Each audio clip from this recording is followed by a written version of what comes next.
มีโอกาสได้รับฟังนาสาระจากทางรายการเรา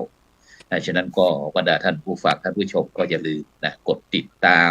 กดไลค์กดแชร์เพื่อเป็นธรรมทานยิ่งแชร์มากก็ได้บุญมากแชร์น้อยก็ได้บุญน้อยไม่แชร์ก็ไม่ได้บุญหรือว่าจะร่วมบริจาคสนับสนุนช่องธรรมะเป็นทีมของเราก็สามารถที่จะทำได้ที่โดยเฉพาะธนาคารไทยพาณิชย์เลขที่ก็145244700-8ชื่อบัญชีก็พระมหาไทยธรรมกิจพระมหาชาญชัยพรหมประดิษฐ์แล้วก็พระอาจารย์จตุรงค์ดร.จตุรงค์ชูศรีหรือว่าอีกบัญชีนึงก็376225327327-2ชื่อบัญชีก็พระมหาดวงทิพย์ปริยัติธารีปริญญาธรรม9ประโยคด็อกเตอร์จากวัดหลวงจอมคำเขมรัตนครเชียงตุงผู้ประสานงานภาคีเครือข่ายของเราแล้วก็โดยเฉพาะปีนี้ก็แจ้งให้กับบรรดาท่านผู้ฟังท่านผู้ชมได้รับทราบว่าปีนี้นั้นทางช่องธรรมะพินทีของเราก็ได้รับการสนับสนุนจากมูลนิธิ1016เพื่อการกุศลโดยท่านอาจารย์พระครูบัณฑิตธรรมพรเจ้าอาวาสวัดลัทธิวันพระนอนขอนตาลรองเจ้าคณะอำเภอแม่ริมประธานมูลนิธิได้ก็ได้ประวารณาสนับสนุนช่องธรรมะเป็นทีมของเราฉะนั้นก็บรรดาท่านผู้ฟังท่านผู้ชมที่ต้องการอยากจะร่วมก็สามารถที่จะร่วมสนับสนุนโดยเฉพาะการให้ธรรมะเป็นการชนะการให้ทั้งปวงฉะนั้นวันนี้ก็เช่นเดียวกันวันนี้เราก็ได้รับความเมตตาจากพระมหาเถระด้วยดีตลอดมาโดยเฉพาะวันนี้ก็ออกอากาศที่อาคารพระธรรมสิทธาจารย์5ชั้นวัดพระสิงห์วรมหาวิหารซึ่งวันนี้นั้นก็บรรยากาศก็ฝนตกโดยเฉพาะที่วัดพระสิงห์วรมหาวิหารนั้นก็มีพิธีอัญเชิญน้ำศักดิ์สิทธิ์ต่างๆเพื่อที่จะได้อัญเชิญมาประกอบพิธีพุทธาภิเษกเพื่อถวายอบรมสมโภชในปีมหามงคลในวันที่28กรกฎาคมที่พระบาทสมเด็จพระเจ้าอยู่หัวในหลวงของเรานั้นมีพระชนมายุครบ6 รอบ 72 พรรษาฉะนั้นก็ประชาสัมพันธ์เชิญชวนพี่น้องพุทธศาสนิกชนได้ทำถวายแก่พระองค์ท่านแล้วกันฉะนั้นวันนี้ก็เช่นเดียวกันวันนี้เราก็ได้ตั้งหัวข้อบทบาทในการสนทนาของพระมหาเถระคณะครูบาอาจารย์ก็บอกว่าบทบาทพระสงฆ์ในยุคใหม่อย่างไรดีฉะนั้นก็บรรดาท่านผู้ฟังท่านผู้ชมฟังไปก็คิดไปหรือว่าอยากจะแสดงความคิดเห็นสนทนากับผู้ร่วมรายการของเราก็เตรียมตัวจดได้เลย083-324-7984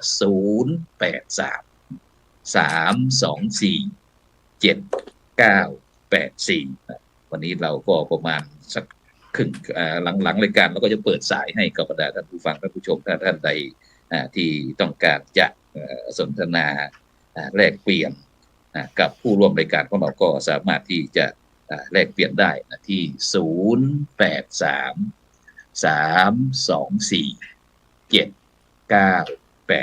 083-324-7984ฉะนั้นวันนี้เราไปพบกับผู้ร่วมรายการเรารูปแรกก็ไปที่พระเดชคุณท่านอาจารย์เจ้าคุณพระราชวชิรศรีมาพรรองเจ้าคณะจังหวัดนครราชสีมาประธานคณะกรรมการขับเคลื่อนสมัชชาศีล5แห่งประเทศไทยนมัสการครับหลวงพ่อเจ้าคุณครับผมถวายความเคารพท่านพระครูโสพลแล้วก็ท่านพระครูโพแล้วก็ท่านพระมหาบวรผู้ร่วมรายการครับผมครับสาธุครับผม ไปรูปที่2เลยครับไปที่ท่านอาจารย์พระครูโพธิวีรคุณนะครับหลวงพ่อเจ้าวาดวัดโพธิการามนะครับหลวงพ่อเจ้าคณะอำเภอปทุมราชจังหวัดเกิน101นมัสการครับผมครับถวายความเคารพครับพระเดชพระคุณพระราชวชิรศรีมาพรหลวงพ่อรองเจ้าคณะจังหวัดนครราชสีมาประธานสมัชชาศีล5แห่งประเทศไทยนะครับแล้วก็หลวงพ่อพระครูโกวิท อัตวาทีแล้วก็พระอาจารย์มหาบวรปวราธรรมโมนะครับรองเจ้าอำเภอเมืองนครศรีธรรมราชแล้วก็อาจารย์พระครูโสพลปริยัตินะครับผู้ดำเนินรายการแล้วก็พี่น้องทำให้เป็นทีมทั้งในและต่างประเทศออนไลน์ทุกท่านนะครับครับสาธุครับไปที่รูปที่3นะครับไปที่ท่าน อาจารย์พระมหาบวรนะครับปรวธรรมโมนะครับรองเจ้าคณะอำเภอเมืองนครศรีธรรมราชนะครับเลขานุการเจ้าคณะจังหวัดนครศรีธรรมราชวัดบุญนารอบจังหวัดนครศรีธรรมราชนมัสการครับอาจารย์มาวรครับผมครับผมขอถวายความเคารพพระเดชพระคุณพระราชวชิรศรีมาภรณ์นะครับแล้วก็พระเถรานุเถระครูบาอาจารย์ทุกรูปนะครับแล้วก็ขอเจริญพรญาติโยมที่รับชมรับฟังทางสถานีทั้งในและต่างประเทศขอเจริญพรครับผมครับโอเคครับพอดีมีสายศีล5หลงเข้ามาทางเข้ามา เป็นยังไงบ้างครับอาจารย์มหาบวรครับภาคใต้ของเราตอนนี้เมื่อกี้เห็นบอกว่าโทรศัพท์หน้าจอฟ้าขึ้นก็นึกว่าไปแช่น้ำมาเป็นยังไงบ้างฟ้าฝนของเราถูกต้องตามฤดูกาลไหมก็ช่วงนี้ก็มีฝนตกครับตกไม่มากครับแต่ว่าที่ตกมากในที่จังหวัดภูเก็ตตอนนี้น้ำท่วมภูเก็ตก็น้ำท่วมเกาะนะไกลๆก็พูดว่าน้ำท่วมเกาะมันเกิดขึ้นได้เหมือนกันนะครับที่นครก็ตกหยุดครับก็พอได้ชื่นฉ่ำนะครับอาจารย์ครับครับฉะนั้นก็ฝนตกนะครับพี่น้องทางภาคใต้ของเราก็โปรดระมัดระวังด้วยนะครับเพราะว่าตอนนี้เข้าสู่หน้าฟ้าหน้าฝนแล้วครับ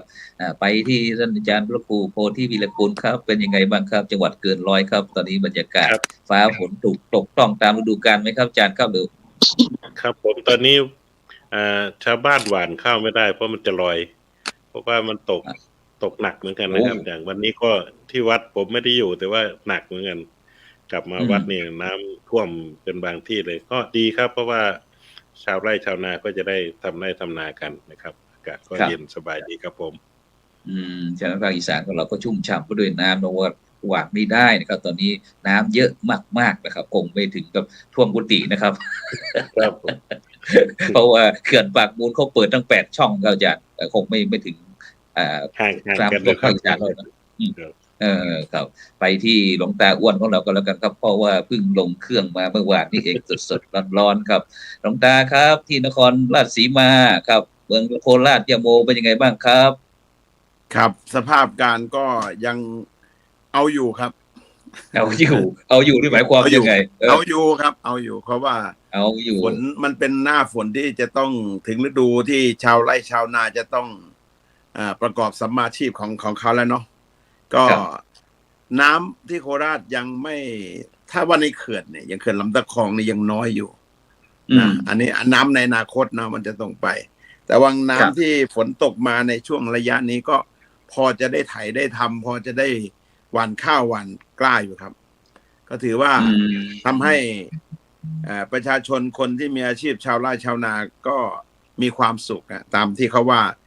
ข้าวเขียวเป็นความสุขของชาวนาความไม่มีโรคาเป็นความสุขของ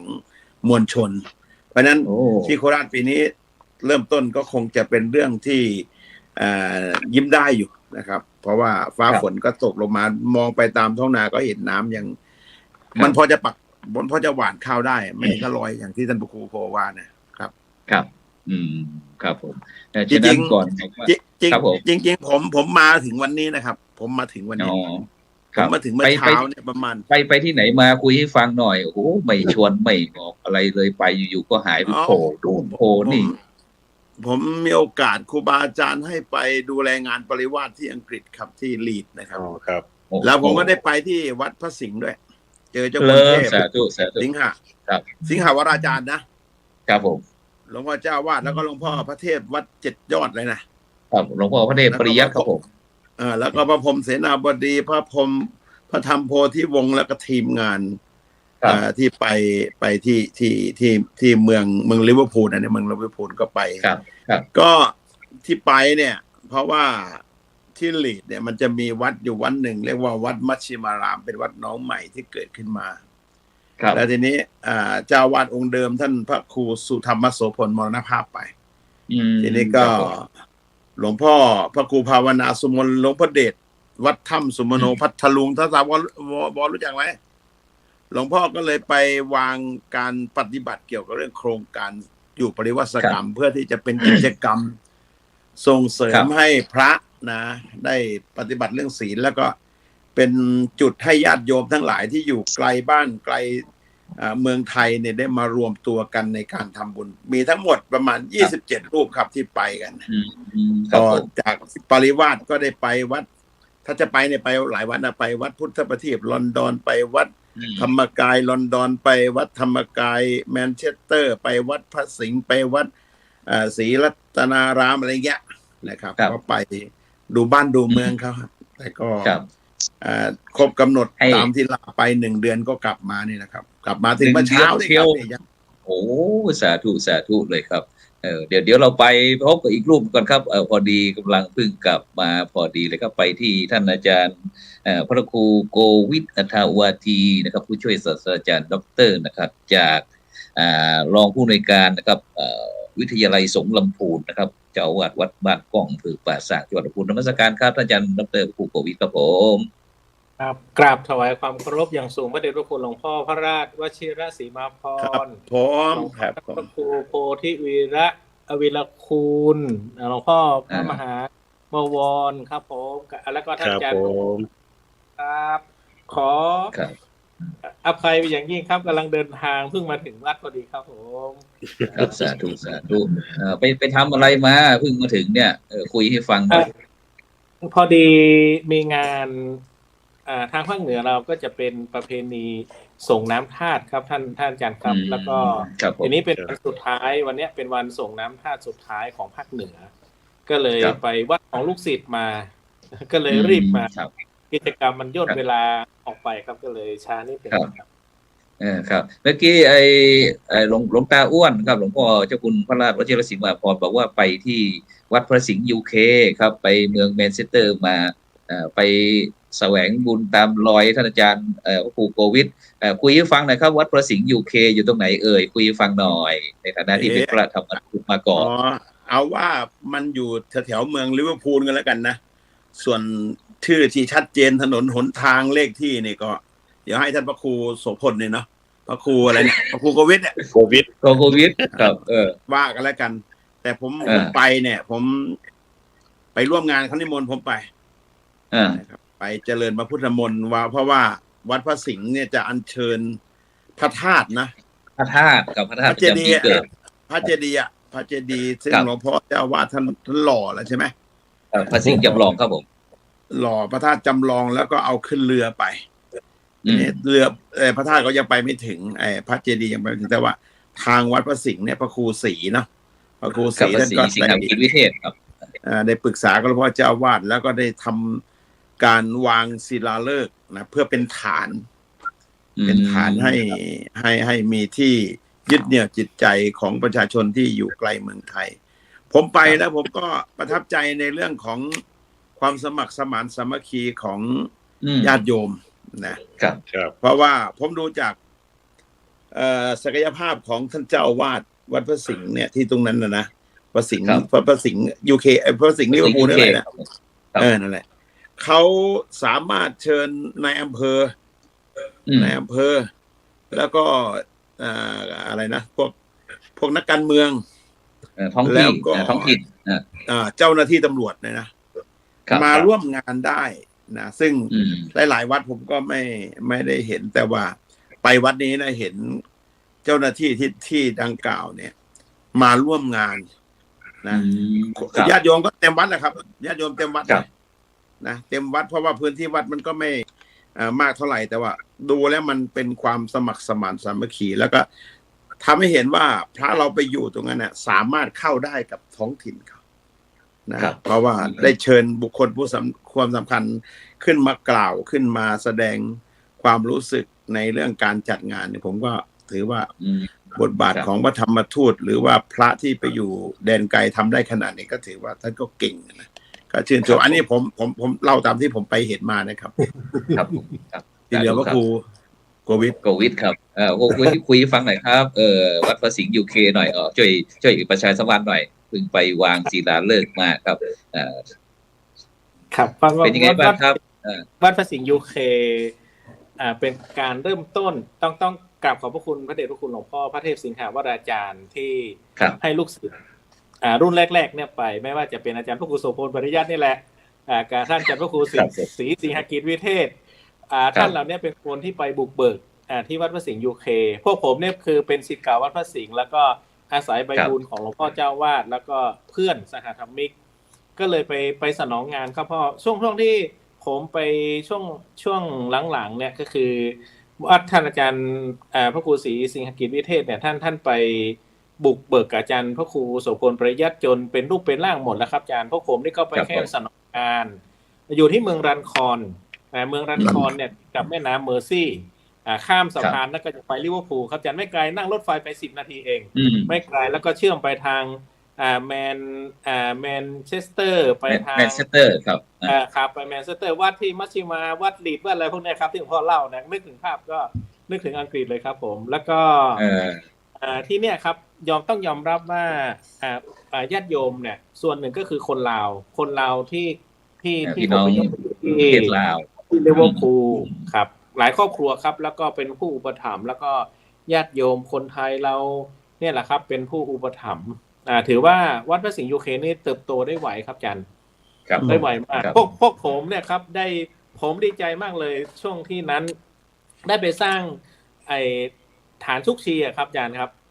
ตี 2 ตี 3 ตี 1 ตี 2ข้างๆหลวงพ่อพระครูหลวงพ่อเจ้าคุณครับที่ข้างๆที่หลวงพ่ออยู่นั่นน่ะมันที่เก็บศพฝรั่งนะที่ตึกเดียวกันนั่นที่เก็บศพฝรั่งแล้วทีนี้ตอนกลางคืนพวกผมก็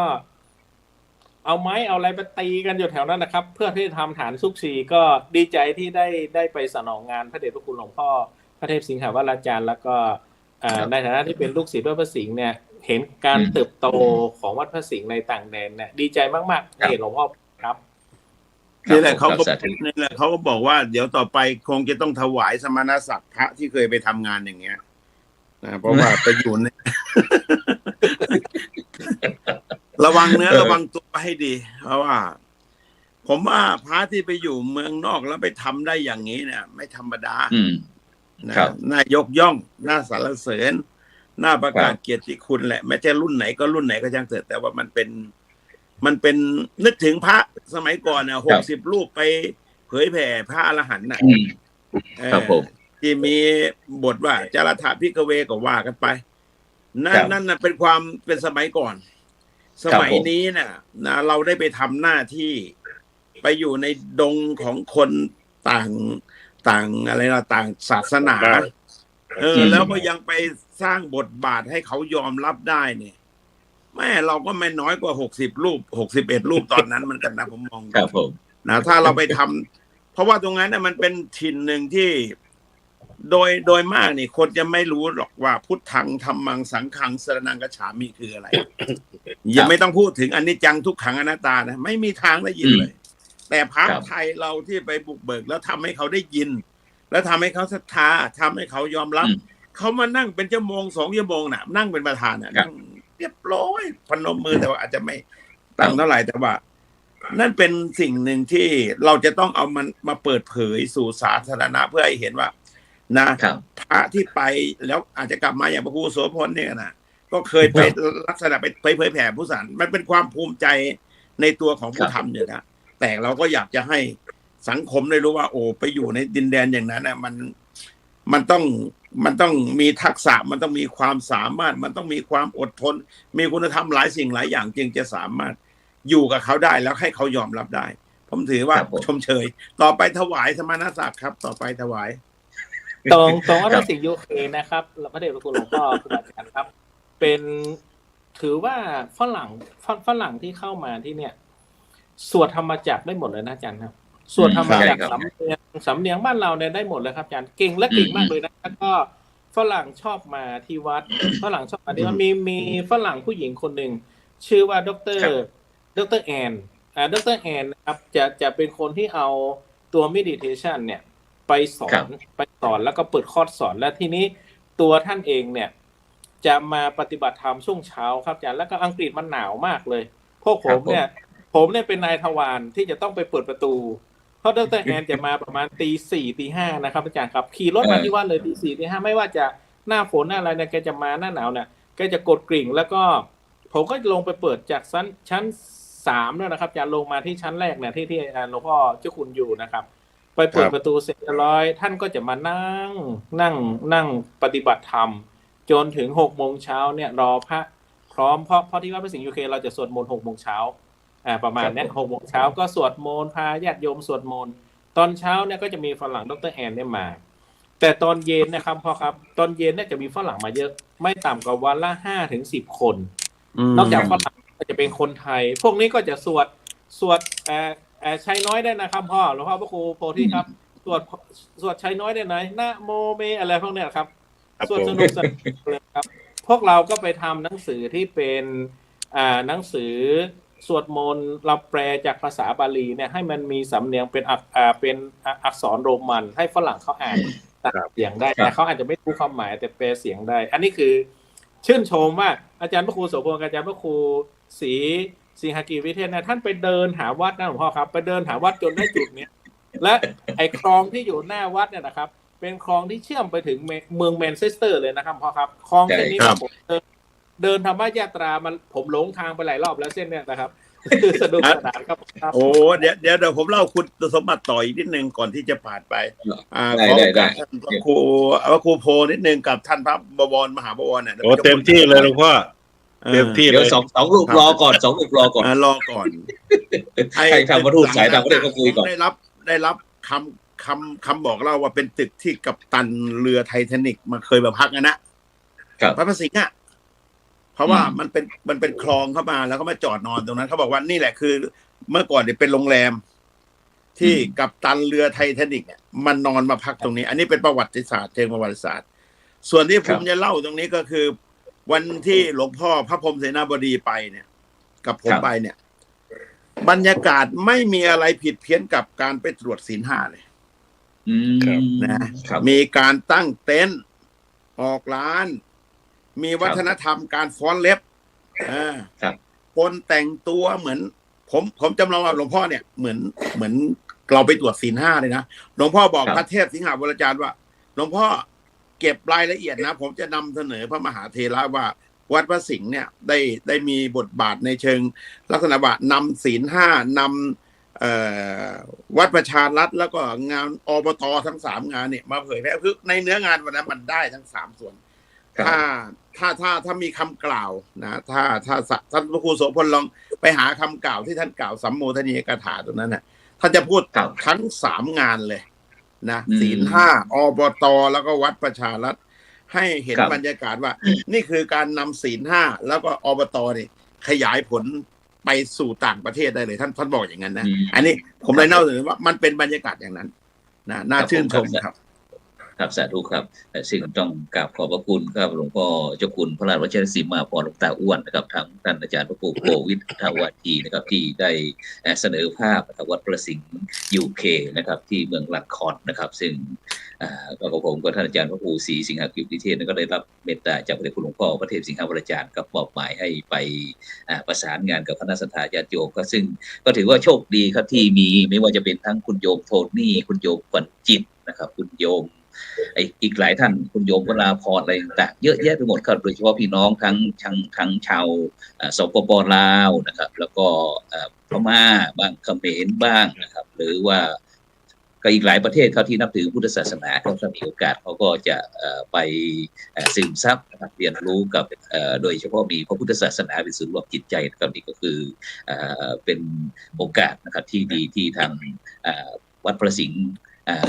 วรมหาวิหารจังหวัดเชียงใหม่เราได้มีโอกาสนะครับที่ท่านอาจารย์เจ้าพระครูศรีสิงหกิจวิเทศนี้ท่านชอบครับท่านชอบทางยุโรปนะครับผมนี่อาศัยพี่ที่รักน้องครับที่รักน้องตามใจน้องครับก็สะพายย่ามนี่ครับสะพายย่ามนี่ไปหาสถานที่ห้องเช่านะครับหมายถึงเราจะไปเช่าที่อยู่นี่นะครับสักที่หนึ่งถ้า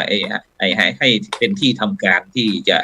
ประกอบพิธีทางพุทธศาสนาเนี่ยครับแต่พอดีคุณโยมขวัญจิตกับคุณโยมโทนี่ครับท่านเสียสละ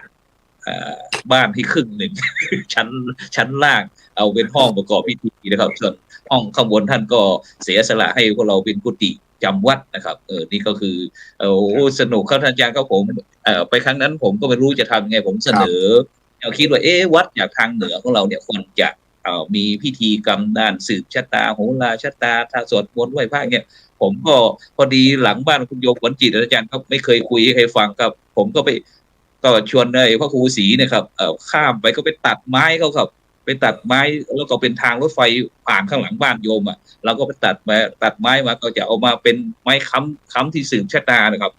แล้วก็ให้ลูกฝรั่งที่ข้างๆบ้านก็ตัดลายเอาดูใน YouTube บ้างอะไรบ้างมาตัดไอ้ตุงบ้างอะไรบ้างให้ฝรั่งตัวเล็กๆนะครับตัดกันนะครับก็จนครับไม่ถูกติดคุกที่ประเทศอังกฤษก็นับว่าสุดยอดครับเพราะแอบตัดไม้เขาครับนี่ก็คือบทบาทนะครับบทบาทพระธรรมทูตสายต่างประเทศนะครับซึ่งก็ความจริงช่องธรรมะเป็นทีมของเรานี่ก็พระธรรมทูตสายต่างประเทศทั้งในประเทศต่างประเทศก็มีส่วนนะครับซึ่งก็จะมีรายการนะครับซึ่งมันก็จะห่างกันประมาณสัก6 ชั่วโมงครับของเราตอนนี้เราตอนกลางคืนเขาก็จะเป็นกลางวันอะไรอย่างนี้ครับฉะนั้นก็เวลาจะแตกต่างกันไปฉะนั้นก็บรรดาท่านผู้ฟังท่านผู้ชมก็สามารถเข้าไปดูที่ช่องธรรมะเป็นทีมของเรา IDTO ทำเป็นทีมสากลซึ่งก็มีพระเดชพระคุณหลวงพ่อเจ้าคุณบ้างพระมหาเถระเฉยๆว่า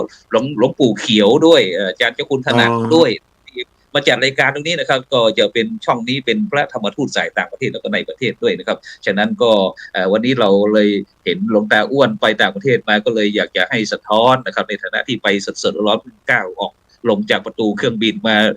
ไม่รู้ว่าจะลงสุวรรณภูมิถูกหรือเปล่าไม่รู้นะครับเพราะว่าครั้งนั้นผมก็เหมือนกันผมเดินทางอาจารย์พระครูโพครับเจ้าคุณโพครับท่านอาจารย์มหาวรผมไม่เคยไปต่างประเทศผมกลับจากเมืองแมนเชสเตอร์มาถึงประเทศไทยได้ยังไงผมก็ไม่รู้เรื่องผมก็มาอย่างนั้นนะครับฉะนั้นนี่คือมุมหนึ่งของชีวิตของพระสงฆ์ต่างประเทศนะครับหรือว่าในนามของพระธรรมทูตสายต่างประเทศนะครับที่คุยให้ฟังแล้วก็จะมีพระธรรมทูตสายในประเทศด้วยฉะนั้นเดี๋ยวเราจะไปที่ท่านอาจารย์พระครูโพธิวีรคุณนะครับหลวงพ่อเจ้าคณะอำเภอเมืองเปิดอ้อยเปลี่ยนหัวข้อดีกว่าไหมครับท่านอาจารย์หลวงพี่หลวงพี่พระครูโพธิวีรคุณก็แล้วกันครับเป็นยังไงบ้างได้ยินหลวงตาอ้วนคุยให้ฟังเนี่ยพระธรรมทูตสายต่างประเทศอยากจะไปกับเขาบ้างหรือเปล่าหรือว่าไปมาแล้วคุยให้ฟังหน่อยผมไม่ได้ไปครับเพราะว่าก็จะมีหลวงพี่หรือพระอาจารย์ที่อยู่ที่วัดท่านเป็นเจ้าวาดอยู่วัดมหาพุทธภูมิอยู่ที่แคลิฟอร์เนียท่านอาจารย์บัวสายนะครับก็จะรุ่น35พทบ35นะครับท่านเป็นเจ้าวาดที่โน่นแล้วก็มีเพื่อนฝูงเยอะแยะหลายรูปครับแต่ก็ไม่ได้มีโอกาสได้ไปเพราะว่าอย่างหนึ่งก็คือไม่ค่อยจะชอบไปต่างประเทศด้วยก็เป็นส่วนตัวนะครับหมายถึงแต่ก็วันนี้น่าจะเปลี่ยนหัวข้อผมว่ามาลุมสัมภาษณ์หลวงพ่อพระครูโสพลปริยัติดีกว่าในการเริ่มแรกผมเข้าไปบุกเบิกวัดพระสิงห์แล้วก็ในส่วนของกิจกรรมที่ทำอยู่ต่างประเทศน่าสนใจมากครับเพราะว่าแล้วก็ประกอบกับหลวงพ่อเจ้าคุณราชเราได้เพิ่งจะกลับมาเนี่ยเครื่องกำลังร้อนผมว่าน่าคุยมากน่าติดตามใช่ของผมกับอาจารย์ประวรเดี๋ยวจะฟังแล้วก็จะเสริมเป็นบางเรื่องดีกว่าเนาะผมว่าเพราะว่าการนำเอาศีล 5นำเอาเรื่องวัดประชารัฐสร้างสุขเรื่องอบต.ไปเผยแผ่ที่ต่างประเทศได้อย่างที่หลวงพ่อราชได้คุยให้ฟังเนี่ยก็ถือว่าไม่ธรรมดาเพราะว่าปกติแล้วก็จะมีพระมหาเถระหลายรูปนะครับว่าอย่างอยู่ในประเทศไทยเนี่ยมันมีคนต่างประเทศมาบวชเนี่ยมันบวชด้วยความศรัทธาจริงหรือเปล่าอะไรประมาณนี้ครับเคยมีหลายรูปท่านปรามาสเอาไว้แล้วบางทีเขาก็ตั้งใจมาเพราะว่าได้รับการอบรมจากต่างประเทศแล้วก็มาไทยก็อยากบวชแต่ว่าในส่วนของเราเองที่ไปบุกของเขาเนี่ยโอกาสที่จะทำอย่างที่พระเดชพระคุณว่านี่ก็คือมันจะมีพื้นฐานอยู่อย่างเช่นที่วัดมหาพุทธครับเสียงขาดหายไปนิดอาจารย์ครับขยับนิดนึงเสียงหายไปครับอาจารย์ครับถูกตรงไหนได้ยินเสียงแค่ก็เป็นนะขยับนิดนึงครับโอเค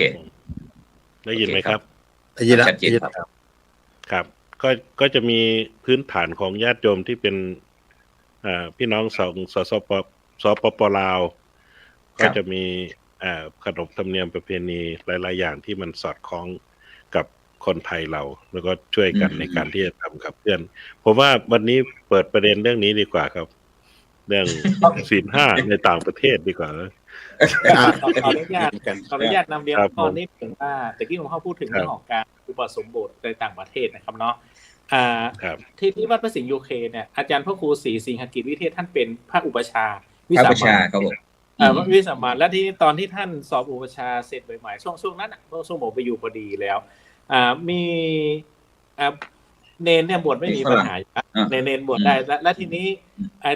ที่คลองที่ผมเล่าตะแกครับติดกับวัดเนี่ยท่านก็เลยทำสถานที่ตรงนั้นก็คือใช้เรือใช้อะไรนะครับทำเป็นอุทกสีมาครับพ่อครับก็คือบวชกลางน้ำเลยสำเร็จในจุดข้างวัดเลยครับก็คือหมายความว่าบวชพระภิกษุได้เลยแล้วท่านก็ทำได้สำเร็จนะท่านก็บวชได้สำเร็จนะครับอันนี้คือการบวชต่างประเทศให้กับฝรั่งครับและประเด็นที่สองเนี่ยความโชคดีของวัดพระสิงห์ยูเคเนี่ยเป็นจุดที่อาจจะเป็นจุดที่ญาติโยมเดินทางสะดวกในการไปมาแล้วก็เวลามีกิจกรรมอะไรต่างๆโยมก็จะมาทำเป็นตลาดครับแต่ตลาดให้กับคนไทยเราเนี่ยฝรั่งนะครับอยู่หน้าวัดโซนที่หลวงพ่ออยู่เนี่ยที่ใต้สะพานที่ใต้สะพานนั่นนะครับพันลอยแถวนั้นนะครับก็จะเป็นที่ตั้งตลาดให้กับญาติโยมมาซื้อขายแลกเปลี่ยนกันอะไรนะครับที่วัดพระสิงห์ยูเคก็จะมีบรรยากาศแบบนี้แล้วก็อีกหนึ่งบรรยากาศก็คือวัดเนี่ยเป็นศูนย์รวมจิตใจจริงๆครับหลวงพ่อทุกรูปครับเพราะว่า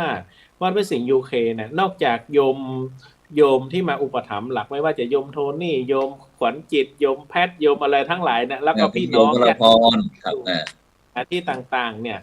ทั้งคนเหนือคนภาคกลางภาคใต้ภาคอีสานมาหมดคนอีสานนะครับภาคที่อยู่ที่วัดเลยไม่ค่อยได้ฉันอาหารฝรั่งเลยครับพอครับมีแต่อาหารอีสานมีหมดทุกอย่างมีผักชะอมมีอะไรพวกนี้ครับมีเป็นอาหารบ้านเราหมดเลยอันนี้คือความโชคดีของยูเคผมก็เลยแซวกับพวกเล่นว่าเราอยู่เมืองไทยเนี่ยอาหารแค่อย่าง2อย่างบนโต๊ะอาหารของเราเป็นสิงห์ยูเคทุกวันเลยครับพอเต็มโต๊ะใหญ่นั่นครับโต๊ะกลมนั่นนะครับเต็มทุกวันเลยก็นักศึกษาครับพอครับนักศึกษาที่เรียนลิเวอร์พูลนักศึกษาที่ไปเรียนที่อื่นนะครับเขาก็มาบำเพ็ญประโยชน์คือมาช่วยสอนลูกหลานของพี่น้องคนไทยที่นั่นนะครับนอกจากเราสงเคราะห์คนไทยแล้วเนี่ยก็มีลูกครึ่งบ้างมีฝรั่งเนี่ยครับเข้ามาก็เลยทั้งหลายทั้งปวงเนี่ยผมคิดว่าน่าจะเป็นจุดที่เป็นศูนย์รวมจิตใจของญาติโยมในโซนนั้นนะครับก็เลยจะเสนอต่อว่าให้หลวงพ่อเจ้าคุณกับหลวงพ่อครูบาอาจารย์ทุกรูปในที่นี้ครับเมตตาไปช่วยสร้างวัดในต่างประเทศในอนาคตครับเผื่อว่าลูกหลานท่านเนมเขาจะได้ไปอยู่ครับพ่อครับได้เผยแผ่ครับผมครับนี่ไปที่นักสร้างแสดงสตอดีกว่าครับไปที่ท่านอาจารย์มหาบวรครับเพราะว่าอาจารย์มหาบวรก็คือเป็นพระผู้สร้างเหมือนกันครับโดยเฉพาะท่านอาจารย์มหาบวรครับได้ยินทั้งเจ้าคุณหลวงตาอ้วนทั้งอาจารย์ปู่โพท่านอาจารย์ปู่โพวิทย์ได้พูดถึงในการนำพุทธศาสนานะครับไปเผยแผ่ทางยุโรปนะครับเป็นอย่างไรบ้างครับมีความคิดเห็นอย่างไรบ้างอยากจะไปกับเขาบ้างหรือเปล่าหรือว่าไปมาแล้วก็ต้องชื่นชมครับว่าที่มีความตั้งใจไปเผยแผ่พระพุทธศาสนาผมเองก็สมัยก่อนเรียนมหาจุฬาก็ไปปฏิบัติศาสนกิจที่มาเลเซียก็ไปอยู่ต่างประเทศเหมือนกันอยู่หลายปีครับอยู่หลายปีก็ 3-4 ปีครับคุยก็ดีครับแต่ว่าเขาคนมาเลเซียเนี่ยเป็นคนไทยในมาเลเซียเขาพูดภาษาปากใต้ครับผมสายใต้เพราะว่าเขาติดชายแดนไปนะครับก็ถือว่าศิลปะวัฒนธรรมประเพณีอะไรก็เอาแบบบ้านเราหมดเลยครับแบบปากใต้กิจกรรมต่างๆการไหว้พระสวดมนต์แล้วก็มีการเรียนการสอนภาษาไทยสอนธรรมศึกษากับเด็กๆนะครับในประเทศมาเลเซียก็เรียกว่าโรงเรียนภาษาไทยก็อาศัยพระนิสิตจากมหาวิทยาลัยมหาจุฬาลงกรณราชวิทยาลัยเนี่ยที่จิตอาสาไปสอนก็ได้มวลชนนะครับผมก็พอหลังจากนั้นก็มาอยู่นครก็เวลาโยมมานครก็จะมาที่วัดบุญนารอบเพราะว่ามาเลเซียนครก็จะมาไหว้พระบรมธาตุเมืองนครศรีธรรมราชบางทีก็มาบวชลูกบวชหลานที่วัดพระบรมธาตุนะครับก็ถือว่าดีครับนะได้มวลชนได้หลายบรรยากาศได้บรรยากาศครับผมแต่ก็ส่วนที่สำคัญก็ผมคิดว่าเกลับมาตอบแทนคุณแผ่นดินก็ถือว่าสำคัญ นะฮะ ก็จะทำให้แผ่นดินมันชุ่มฉ่ำนะครับมีความเจริญรุ่งเรืองนะครับเดี๋ยวมีโอกาสก็ต้องนิมนต์ครูบาอาจารย์มาเที่ยวนครกันบ้างนะสักทีนะครับพระครูโพมาอย่างพระครูโพยังมายังไม่มา เมื่อก่อนผมเคยไปอบรมเนนที่ละโนดนะครับที่ละโนดไปละโนดเรียน ครับปี35ครับปีพฤษภาธมิฬน่ะไปอบรมอยู่ที่วัดลาดบำรุงอยู่ที่ละโนดเป็นเดือนเลยวัดลาดบำรุงครับผมได้คงได้ริมรสอาหารปากใต้นะครับได้เรียนรู้มาเยอะเลยครับนำมาใช้ที่อีสานเยอะครับแล้วก็เมื่อ2 วันหลวงพ่อเจ้าคุณมาถึงวัดปุณารอบแล้วในวันก่อนผมไปแล้วครับประทับใจเจ้าวาดท่านสร้างไม่รู้กราบขอบพระคุณเสร็จหรือยังบอกเสร็จหรือยังโบสถ์ก็เจ้าภาพจะยกช่อฟ้าเดือนสิงหาเนี่ยครับผมก็นั่นแหละผมก็ว่าจะไปงานนี้แหละนิมนต์ครับก็ญาติโยมก็ร่วมกันเดี๋ยวไปพร้อมหลวงพ่อเจ้าคุณราชเนาะเวลาเราไปเราต้องมีเหตุครับไปไม่มีเหตุเขาจะหาว่าเราไปเที่ยวไปไม่เป็นประโยชน์ไปก็ไหนก็ไหนแล้วก็ต้องไปที่มันมีขบวนนั่นแหละไหนก็ไหนก็ไหนแล้วแวร์เลยนะครับก็หลวงพ่อไหนก็มีประโยชน์ทั้งนั้นเลยครับนะไปทั่วทุกทิศครับก็ดีแล้วตอนนี้ก็เรื่องรับปากก็ต้องไปครับผมเรื่องสีหน้าก็กำลังขับเคลื่อนกันในตอนนี้นะครับผมฉายภาพต่อแทนศีล 5ในประเทศเพียงแต่ว่าที่วัดเราได้ต่างแดนเนี่ยเพียงแต่ว่ายังไม่ได้เข้าร่วมโครงการใช่ครับแต่แนวปฏิบัติเนี่ยผมว่ามันสอดคล้องกับคนในประเทศอังกฤษนะครับสังคมเขาเนี่ยมันเอื้อต่อการปฏิบัติศีล 5เขาอาจจะว่าเป็นข้อปฏิบัติหรือสิทธิส่วนบุคคลอะไรอย่างเนี้ยมันชัดเจนกว่าบ้านเราแต่ว่าบ้านเราเนี่ยต้องว่าเรื่องศีล 5เป็นตัวสอนแต่ของเขาเนี่ยมันคล้ายๆว่ามันมีโดยรูปธรรมที่เขาปฏิบัติกันอย่างเช่นเอาข้อที่4เนี่ยผมเห็นเขามีสิทธิส่วนตัวเขาเห็นไปไหนเขาทักทายกันให้ฮัลโหลแค่นั้นเองเขาจะไม่มาจับกลุ่มนินทาหรือเสียดสีอิจฉาตาร้อนกันเขาไม่มีเวลาว่างขนาดนั้นเขาไม่มีเวลาว่างถ้าเอาศีล 5เราไปจับนะตั้งแต่ข้อปานาเนี่ยพวกสัตว์อะไรต่างๆเนี่ยพวกนกพวกกระต่ายพวกอะไรต่างๆอยู่ในพาร์คในสวนสาธารณะเนี่ยมันไม่มีปัญหานะ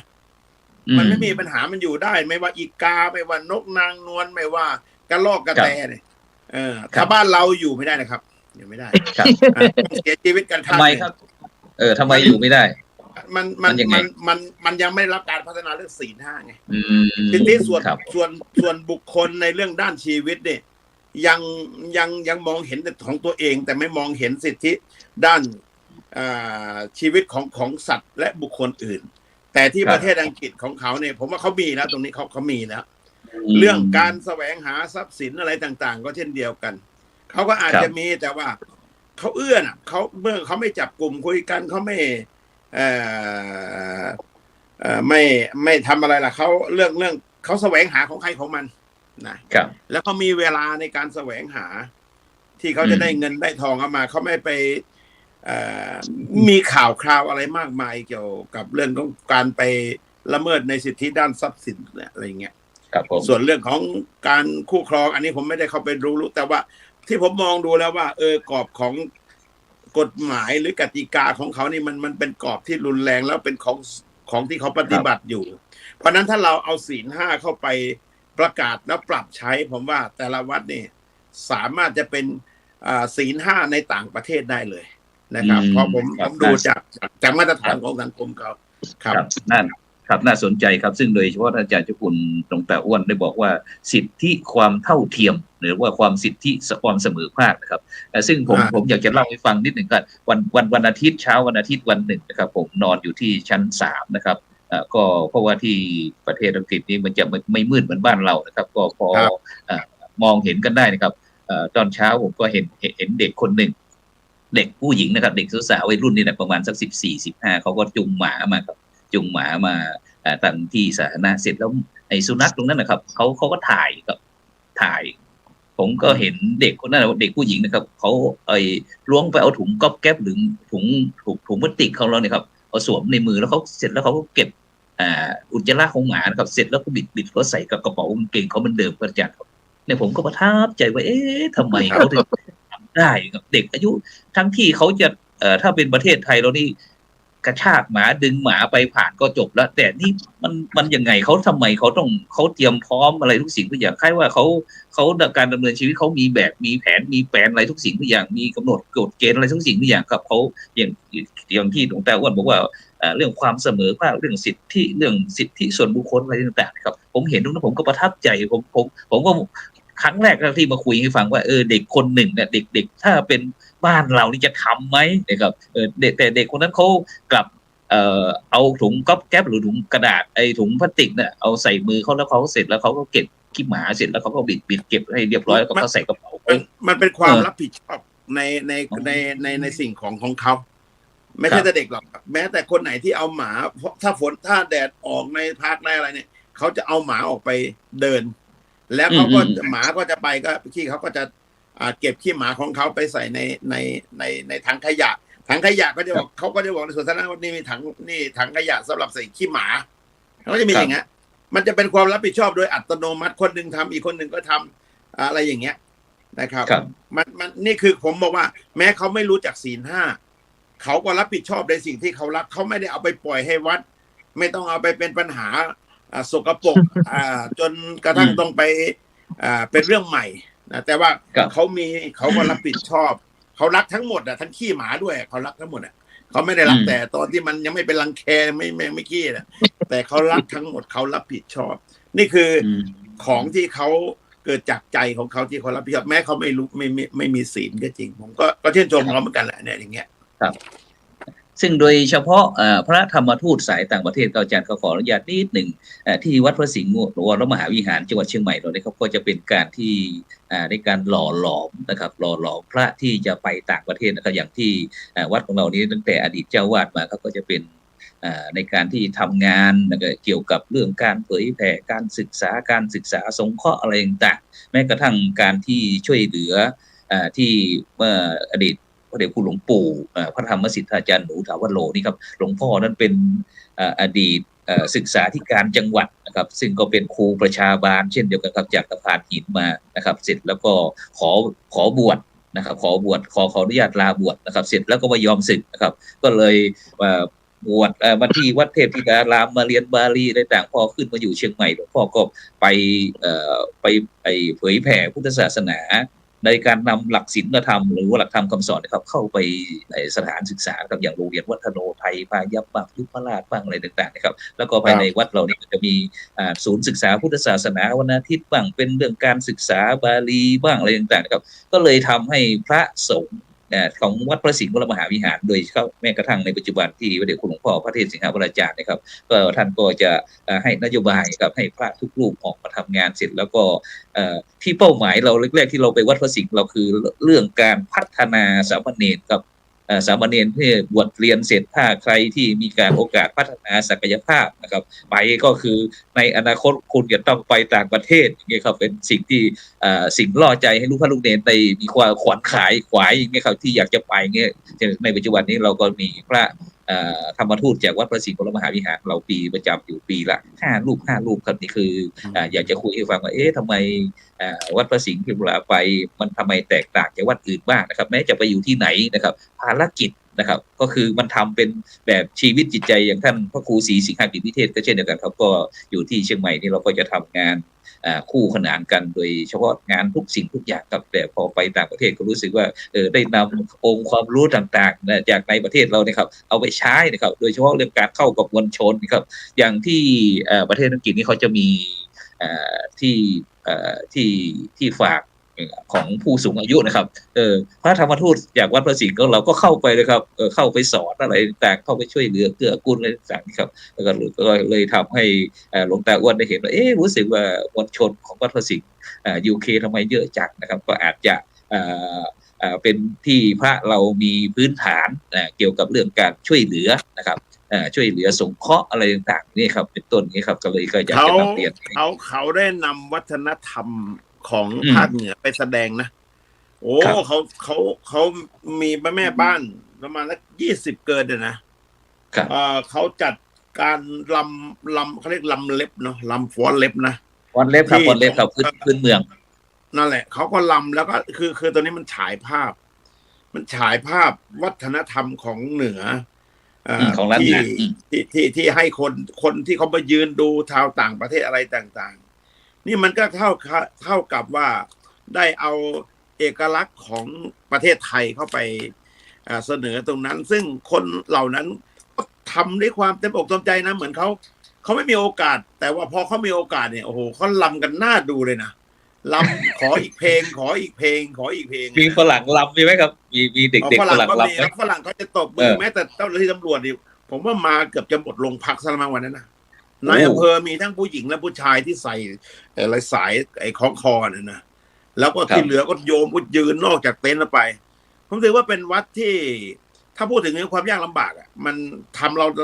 ทำมาได้ขนาดนี้น่ะมันต้องภูมิใจครับมันต้องภูมิใจในสิ่งที่เราเอาไปปักตรงนั้นเนี่ยวัดพระสิงห์เนี่ยถือว่าเป็นไปประกาศความมั่นคงนะผมถือว่าเจดีย์ที่จะไปประดิษฐานก็ไม่ต่างจากอุโบสถที่สร้างขึ้นในดินแดนนั้นมันจะเป็นความมั่นคงมันจะเป็นสัญลักษณ์มันจะถูกปักเป็นศูนย์รวมใจของคนไทยแล้วก็คนพุทธคนที่นับต่างประเทศด้วยนะที่เป็นพุทธที่จะเข้ามาศึกษามาเรียนรู้เนี่ยผมถือว่าทำได้อย่างนี้เป็นเรื่องดีและเป็นความสำเร็จและน่าภูมิใจแล้วก็น่ายกย่องสรรเสริญยิ่งนักทำในบ้านเราไม่เท่าไหร่มันชาติเดียวภาษาเดียวแต่ถ้าไปทำได้ตรงนั้นต้องให้พระพุทธรูปครับพระพุทธรูปบางรูปบางองค์นะครับก็มี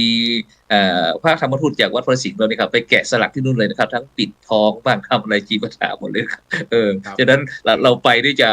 พระที่ไปก็คือเป็นพระที่มีคุณภาพมีองค์ความรู้ที่มีหลากหลายไงครับเลยก็เลยไปสร้างผลงานไวหน่อยครับเพราะว่าการไปอยู่ต่างประเทศนี้มันจะไม่เหมือนกับภายในประเทศเพราะว่าถ้าอยู่ภายในประเทศเหล่านี้คณะสัตยาญาติโยมวาสุกวาสิกาก็จะดูแลตั้งแต่การหลับการนอนการอยู่การฉันนะครับทุกสิ่งทุกอย่างแต่ถ้าเราไปที่ทุกรูปจะต้องช่วยกันหมดไม่ว่าจะเป็นระดับชั้นไหนก็ช่างต้องทำมีเวรครับผมสรุปง่ายๆว่าวัดพระสิงห์เนี่ยเป็นวัดของเราในคนที่มาทุกคนน่ะดูที่แรงการต่างคนนี้เอาอาหารมาคนนี้เอาดอกไม้มาคนนี้เอาขนมมาเอาอะไรเนี่ยเขามีความรู้สึกว่าวัดพระสิงห์เนี่ยเป็นวัดของเราซึ่งโครงการวัดประชารัฐสร้างสุขเนี่ยก็มีวัตถุประสงค์เหมือนกันนะสาธารณสงเคราะห์กันเหมือนกันเราต้องการทำวัดไม่ว่าวัดบุญนารอบหรือวัดพระโพอะไรกันแล้วแต่เนี่ยให้เป็นวัดของเรานะเราคือประชาชนโพที่วีรคุณโพที่การล้างครับผมคุณเจ้าคุณโพแหละโพที่การล้างให้ความรู้สึกว่าวัดเจ้าคุณโพเนี่ยเป็นวัดของเราจะได้มาดูแลเรื่องความสะอาดได้มาดูแลเรื่องความร่มรื่นได้มาดูเรื่องความระเบียบได้มาดูแลเรื่องการพัฒนาในเชิงพื้นที่เป็นที่ตอบสนองของสังคมแล้วก็วัดของเราก็เป็นสถานที่จะเพาะบ่มสติปัญญาเพราะฉะนั้นผมคือว่าที่ไปสร้างวัดอยู่ตรงนั้นแล้วสามารถทำความรู้สึกจากที่พระไปองค์เดียวนำความรู้สึกความหวังในเรื่องของพุทธศาสนาไปปักเสร็จแล้วก็ขยายผลปลูกศรัทธาให้คนต่างๆรู้สึกว่านี่วัดของฉันนะนี่วัดของฉันนะนี่ถือว่ามันเป็นสุดยอดนะครับมันเป็นสุดยอดมันจุดที่สำคัญที่จะขยายพระพุทธศาสนาต่อไปถ้าทุกวัดในต่างประเทศทำได้แบบนี้เนี่ยเราดวงอาทิตย์จะไปเกิดที่ตะวันตกนะครับตอนนี้ทางตะวันออกมันเริ่มมั่วแล้วมันเริ่มมัวแล้วมันมี IMP 2.5 เริ่มเลอะเทอะแล้วอะไรเงี้ยเดี๋ยวจะไปดวงอาทิตย์จะไปทางนู้นแล้วใช่ไหมบวรครับฉะนั้นวันนี้เรา ได้สะท้อนถึงเรื่องพระธรรมทูตสายต่างประเทศแล้วทีนี้ภายในคณะสงฆ์ไทยเราเนี่ยจะมีทั้งพระธรรมทูตสายต่างประเทศแล้วก็ในประเทศนะครับฉะนั้นเราก็จะกลับมาที่พระธรรมทูตสายต่างประเทศเมื่อกี้เราสะท้อนให้เห็นเมื่อพระสงฆ์ไทยเราออกไปต่างประเทศนะครับทีนี้เรากลับมาย้อนมาในประเทศไทยเราครับท่านอาจารย์ครับไปที่ท่านอาจารย์พระครูโพธิวีรกุลเลยครับพระธรรมทูตสายต่างประเทศเมื่อกี้เราได้เห็นมุมมองหรือว่าวิธีการคิดวิธีการทำของสายต่างประเทศแล้วทีนี้อาจารย์บอกว่าพระธรรมทูตภายในประเทศเราควรจะอย่างไรดีครับผมบทบาทจะเป็นอย่างไรดีในยุคสมัยเนี้ยสำหรับพระธรรมทูตที่อยู่ในประเทศนี้ก็คือก็อย่างที่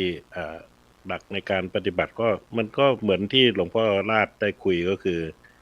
ทำอย่างไรจะให้วัดเป็นของ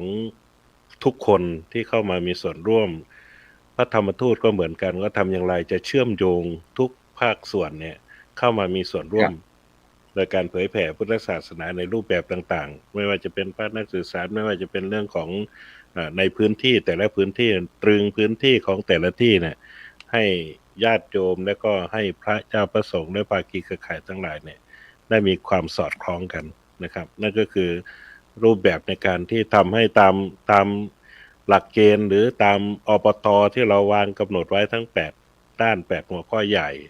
ตามหมู่บ้านรักษาศีล 5วัดประชารัฐสร้างสุขก็คือต้องการให้เป็นบวรอย่างอาจารย์มหาเรานี่แหละก็คือให้มันยั่งยืนให้มันถาวรนะครับแล้วก็จะเห็นได้ว่าในณปัจจุบันเนี่ยทั้งในประเทศและต่างประเทศเนี่ยจะเป็นการติดต่อเชื่อมโยงกันเร็วยิ่งขึ้นอย่างเช่นเรามีทำเป็นทีมได้ทำใช่ไหมครับก็จะเห็นข้อแตกต่างจากสมัยก่อนและณปัจจุบันว่าณปัจจุบันเนี่ยเราสามารถที่จะปรับปรุงวิธีการในการเผยแผ่พุทธศาสนาได้หลายอย่างแล้วก็ได้เรียนรู้กันว่าอย่างวิธีการอย่างพระเดชพระคุณได้เล่าให้ฟังพระราชวชิรศรีมาพรได้เล่าให้ฟังว่าหลวงตาอ้วนเราได้เล่าให้ฟังนี่ก็คือว่ามันเหมือนกันแต่ว่ารูปแบบปฏิบัติอาจจะมีตัวชี้วัดไม่เหมือนกันอาจจะมีวิธีการไม่เหมือนกันแต่ว่าในการที่จะนำเข้าสู่กลุ่มเป้าหมายนั้นก็อยู่ที่ว่าพระธรรมทูตเราจะทำบทบาทหน้าที่นี้อย่างไรในการเป็นสื่อนะครับดังนั้นก็จะเห็นได้ว่าวันนี้อาจารย์พระครูโสพลปริยัติเราเนี่ยดำเนินรายการด้วยความสนุกแล้วก็ดูหน้าตาสดชื่นกว่าทุกวันเพราะว่าวันนี้เราได้สะท้อนเรื่องของที่ท่านได้ทำซึ่งไม่เคยเปิดเผยที่มาก่อนโดยอาจารย์พระครูโควิดอัตวาทีเนี่ยมาเปิดประเด็นก็เลยเป็นเรื่องที่เชื่อมโยงกับหลวงพ่อพระราชวชิรศรีมาพรนั้นได้ไปเจอของผมก็มีส่วนด้วยก็เพราะว่าผมไปบ้านโพนขวาวบ้านของหลวงปู่หนูนี่บ่อยที่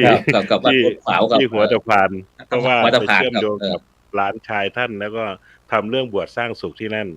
แล้ววันนั้นก็ชวนไปที่ภาคใต้ด้วยอาจารย์บวรก็เคยเจอหลายครั้งอยู่นะครับก็คือไปที่บ้านหลวงปู่เองที่บ้านโพนขวาวเที่ยมนาจเจริญสวดธรรมจักรอาจารย์ครับเนาะรุ่นนั้นที่วัดโพนขวาวของหลวงปู่หนูสวดคณะศรัทธาญาติโยมสวดธรรมจักรหมดเลยมาที่เชียงใหม่เขาก็สวดธรรมจักรนะครับครับอันนั้นก็ถือว่าได้เชื่อมโยงกันระหว่างในอดีตและก็ปัจจุบันให้เห็นเป็นรูปแบบที่ชัดเจนส่วนเรื่องต่างๆนั้นก็มอบถวายหลวงพ่อราชเลยหลวงตาอ้วนแล้วก็อาจารย์บวรเดี๋ยวจะได้ครับเดี๋ยวไปที่อาจารย์มหาบวรก็แล้วกันครับครับอาจารย์มหาบวรครับมุมมองของท่านอาจารย์ว่าพระธรรมทูตเมื่อกี้เราได้สะท้อนเรื่องพระธรรมทูตสายต่างประเทศที่นี่เรากลับมาภายในประเทศเราบ้างครับเพราะว่าพระธรรมทูตของเราก็เพิ่งมีการอบรมพระธรรมทูตภายในประเทศรุ่น58สดๆร้อนๆนะครับที่วัดปากน้ำภาษีเจริญกรุงเมื่อไม่กี่วันมานี้เองนะครับฉะนั้นอาจารย์อยากมุมมองอาจารย์ในฐานะเป็นพระสงฆ์นักพัฒนาพระสงฆ์นักทำงานนะครับอยากจะให้พระธรรมทูตเป็นอย่างไรในสายตาของอาจารย์ครับครับผมคิดว่าอบรมแล้วต้องใช้ได้เป็นประโยชน์มากที่สุดนะก็คือความรู้ที่ผ่านการอบรมแต่ละรูปนี่สุดยอดทั้งนั้นนะแต่ว่าถ้าไปอยู่ต่างประเทศได้ก็คือหมายความว่าให้มันเวิร์กให้มันสำเร็จผลเลยครับนะแล้วก็ถ้าหากว่าจะยังอยู่ในเมืองไทยก็มาเผยแผ่หรือทำกิจกรรมต่างๆให้มันเป็นรูปธรรมให้ปรากฏแต่ว่าผลงานที่ปรากฏส่วนมากนี่พระธรรมทูตสายต่างประเทศนะครับที่จะเด่นชัดที่ปรากฏในยุคปัจจุบันนะครับ แต่ก็เหมือนคณะสงฆ์ของเราในปัจจุบันเราก็มีนะพระธรรมทูตฝ่ายบริหาร แล้วก็ฝ่ายปฏิบัติการฝ่ายปฏิบัติการครับนะเช่นเป็นเจ้าคณะอำเภอเนี่ยเป็นรองเจ้าคณะอำเภอเนี่ยเป็นพระธรรมทูตนะฝ่ายบริหารครับว่าบริหารกิจการคณะสงฆ์ จะขับเคลื่อนงานอย่างไร ที่จะทำให้งานมันขับเคลื่อนนะได้อย่างรวดเร็ว แล้วก็เป็นประโยชน์นะเป็นประโยชน์สุขทั้งแก่คณะสงฆ์แล้วก็ญาติโยมนะเป็นส่วนสำคัญที่จะทำให้พระพุทธศาสนาเป็นศูนย์รวมใจของญาติโยมได้นะพระต้องเป็นที่พึ่งให้กับโยมนะครับ ยิ่งวิกฤต เศรษฐกิจอย่างนี้นี่ต้องวัดต้องเป็นที่พึ่งนะครับผมเห็นในสื่อต่างๆเห็นเด็กอดอยากบ้างเห็นเด็กที่ไม่มีข้าวกินหรือว่าลำบากอะไรเนี่ยผมยังคิดถึงว่าทำไมเด็กเหล่านั้นมันไม่อยู่ใกล้วัดไหนเลยหรือแถวนั้นนะเนี่ยผมว่าถ้าอยู่ใกล้วัดไหนเนี่ยนะผมไม่น่าจะอดนะครับผมว่านะอย่างน้อยก็มีข้าวก้นบาทนะพระเอาไปให้เนี่ยเอาง่ายๆว่าเหมือนที่วัดผมเนี่ยคนแก่ๆลำบากเนี่ยพอบิณฑบาตเสร็จฉันข้าวเสร็จพระก็จัดเป็นถุงก็ไปแจกกันตั้งแต่วันที่คนแก่นั้นยังอยู่จนกระทั่งว่าคนแก่นั้นไม่อยู่ละเนี่ยก็คือเราก็เปลี่ยนพอคนแก่คนนี้ไปเราก็เปลี่ยนไปบ้านคนอื่นที่เป็นคนแก่อีกมันก็อยู่กันอย่างนี้ผมว่ามันได้พึ่งพาอาศัยกันดังนั้นเนี่ย บทบาทของพระสงฆ์นี่เป็นส่วนสำคัญว่าอะไรที่จะทำแล้วเป็นประโยชน์สุขและประโยชน์เกื้อกูลนะแก่ชนหมู่มากนะถ้าทำได้นี่มันเป็นประโยชน์มากดีกว่าเราไปทิ้งไว้เฉยๆบางทีของที่มีอยู่เนี่ย ปล่อยให้มันบูดเน่าไปโดยเปล่าประโยชน์นะครับผมว่าหนึ่งคนได้กินหรือว่าบางทีเราเห็นสัตว์ก็ให้สัตว์ได้ทานเนี่ยเหมือนกับเราก็มาขับเคลื่อนศีล 5กันนั่นแหละ นะทำให้เป็นรูปธรรมนะแต่ก็ยิ่งเรื่องของการสร้างสัมมาชีพเนี่ยอะไรที่จะทำให้ญาติโยมเขาสร้างรายได้ได้นะเราก็มีแนวทางว่าทำอย่างไรที่เขาจะมีรายได้ เหมือนกับที่พระเดชพระคุณหลวงพ่อท่านเจ้าคุณราชมาเยี่ยมหมู่บ้านศีล 5ที่วัดบุญนารอบนะการค้าสัมมาชีพหลวงพ่อยังมั่นคงนะครับหลวงพ่อยังอยู่ตลอดนะครับนะญาติโยมก็ยังมีร้านน้ำชายังมีร้านขนมจีนยังมีร้านซ่อมรถ ยังมีข้าวต้มตอนเช้า ยังมีปลูกพืชสวนครัวในเขตตัวเมืองนะครับ ไม่ใช่บ้านนอกนะครับนะในชุมชนเมืองนะครับแล้วก็ที่ผมครับคุยเรื่องกองบุญสังฆะให้ฟังหน่อยทำยังไงคุยให้ฟังหน่อยนี่ในฐานะธรรมทูตไปในประเทศ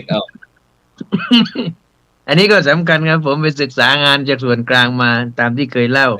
แล้วก็ผมคิดว่าจะทำอย่างไรเนี่ยเราจะมีกองทุนเนี่ยกองบุญเนี่ยช่วยเหลือทั้งพระทั้งโยมดังนั้นไงก็จะเห็นได้ว่าโยมก็เห็นดีเห็นงามแล้วก็ตอนนี้ผมไม่ต้องประชาสัมพันธ์แล้วครับเขาจะมาสมัครผมเองแล้วตอนนี้นะดังนั้นเพราะเราสร้างความเชื่อมั่นสร้างความมั่นใจว่าที่เราตั้งมาเนี่ยไม่ใช่เพื่อแสวงหาผลประโยชน์นะ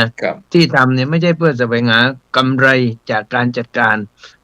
แต่ที่ทำเพื่อให้มีสวัสดิการกับคนรากหญ้าเพราะญาติโยมชาวบ้านคนตาสีตาสาเนี่ยครับอาจารย์มันไม่มีเงินที่จะไปซื้อกรมธรรม์เยอะๆนะหรือว่าแม้ว่าเราจะมีบัตรทองหรือบัตรประชาชนนี่แหละแต่ถามว่าตอนที่เขาออกจากโรงพยาบาลน่ะเขาสมมติไปอยู่โรงพยาบาลสัก7 วันเนี่ยแล้วงานก็ไม่ได้ทำ อาหารหวานข้าวนี่จะเอามาจากไหนครับอาจารย์นะครับ หรือบางคนก็ต้องใช้แพมเพิร์สต้องใช้อาหารทางสายเนี่ยแล้วถามว่าเขาหยุดงานตั้ง6-7 วันเนี่ยชาวบ้านชาวช่องนั้นไม่ใช่ทำงานราชการนะครับแล้วถามว่าเขาเอาเงินมาจากไหนเนี่ยผมก็เลยเอาส่วนนี้มาขับเคลื่อนให้เข้าถึงญาติโยมเนี่ยผู้ที่สนใจแล้วก็ต้องเป็นผู้ที่ตั้งใจสมัครนะครับอาจารย์คือไม่ได้บังคับว่าคุณต้องเป็นสมาชิกคือเขาต้องเข้ามาหาเราเมื่อไรที่เขามีจิตที่จะเข้ามาหาเราเนี่ยกองบุญของเราก็จะเข้มแข็งตอนนี้ผมมีสมาชิกประมาณ 1,500 รูปคนครับกับเคลื่อนแค่3 ปีนะครับนะ 1,500 รูปคนแล้วก็ผมใช้ระบบออนไลน์ก็คือถ้า ต่ออายุสมาชิกก็ต่อออนไลน์ หรือถ้ามอบสวัสดิการก็มอบโอนเลยครับใช้ระบบโอนออนไลน์ ได้ใบรับรองแพทย์มาด้วยแล้วก็เสร็จนี้ก็ดูว่ามีบัตรสมาชิกอะไรแล้วก็โอนให้นะครับเนี่ยเขาก็ได้ใช้ทันที อย่างน้อยก็เขาจะมีสวัสดิการในอาหารที่จะกินจะทานก็มีเงินพอได้ซื้อยิ่งยุคข้าวยากหมากแพงอย่างเนี้ยครับอันเนี้ยผมว่าจะได้อยากให้พระครูโพเอาไปด้วยนะครับ ที่จังหวัดที่เอาไปขับเคลื่อนคือไม่เน้นว่า101ครับไม่101นะไม่เน้นว่าจะเอาแต่คณะสงฆ์อย่างเดียวแต่พระสงฆ์เราที่ท่านอยากเห็นร่วมด้วยนี่ก็โอเคไม่ว่ากันครับแต่ผมว่าถ้าเราไปถึงจุดของญาติโยมได้เนี่ย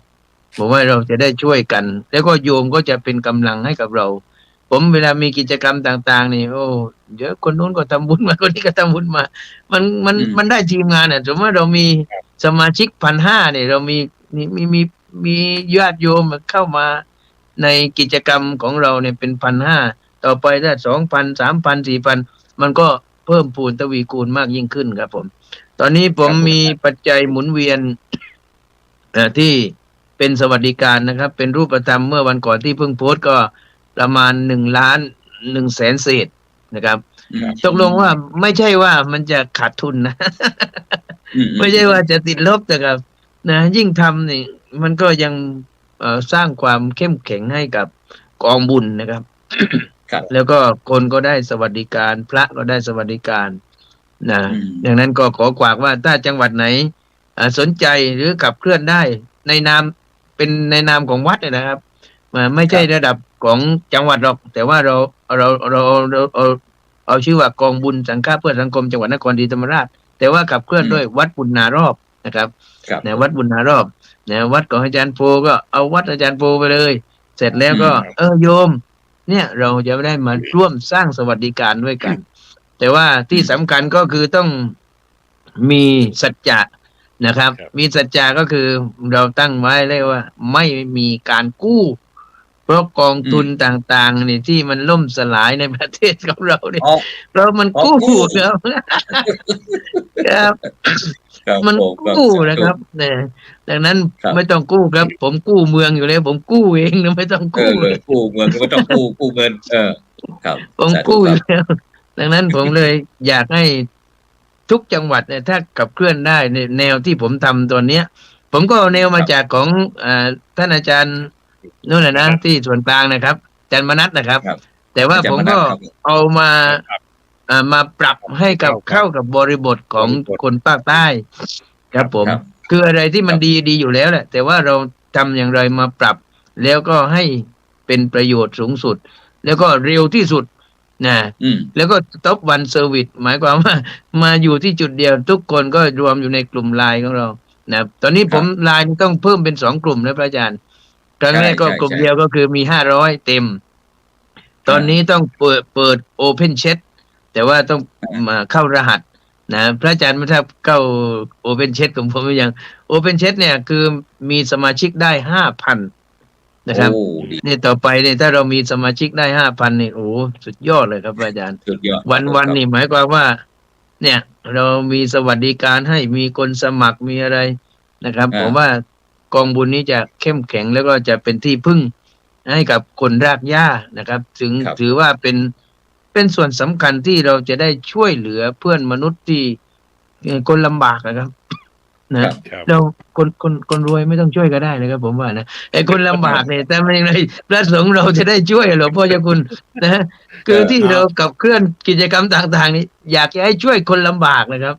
นะคนลำบากเนี่ยต้องช่วยกันนะครับเพราะว่าเขาก็ถ้ามีพระเป็นที่พึ่งแล้วก็เงย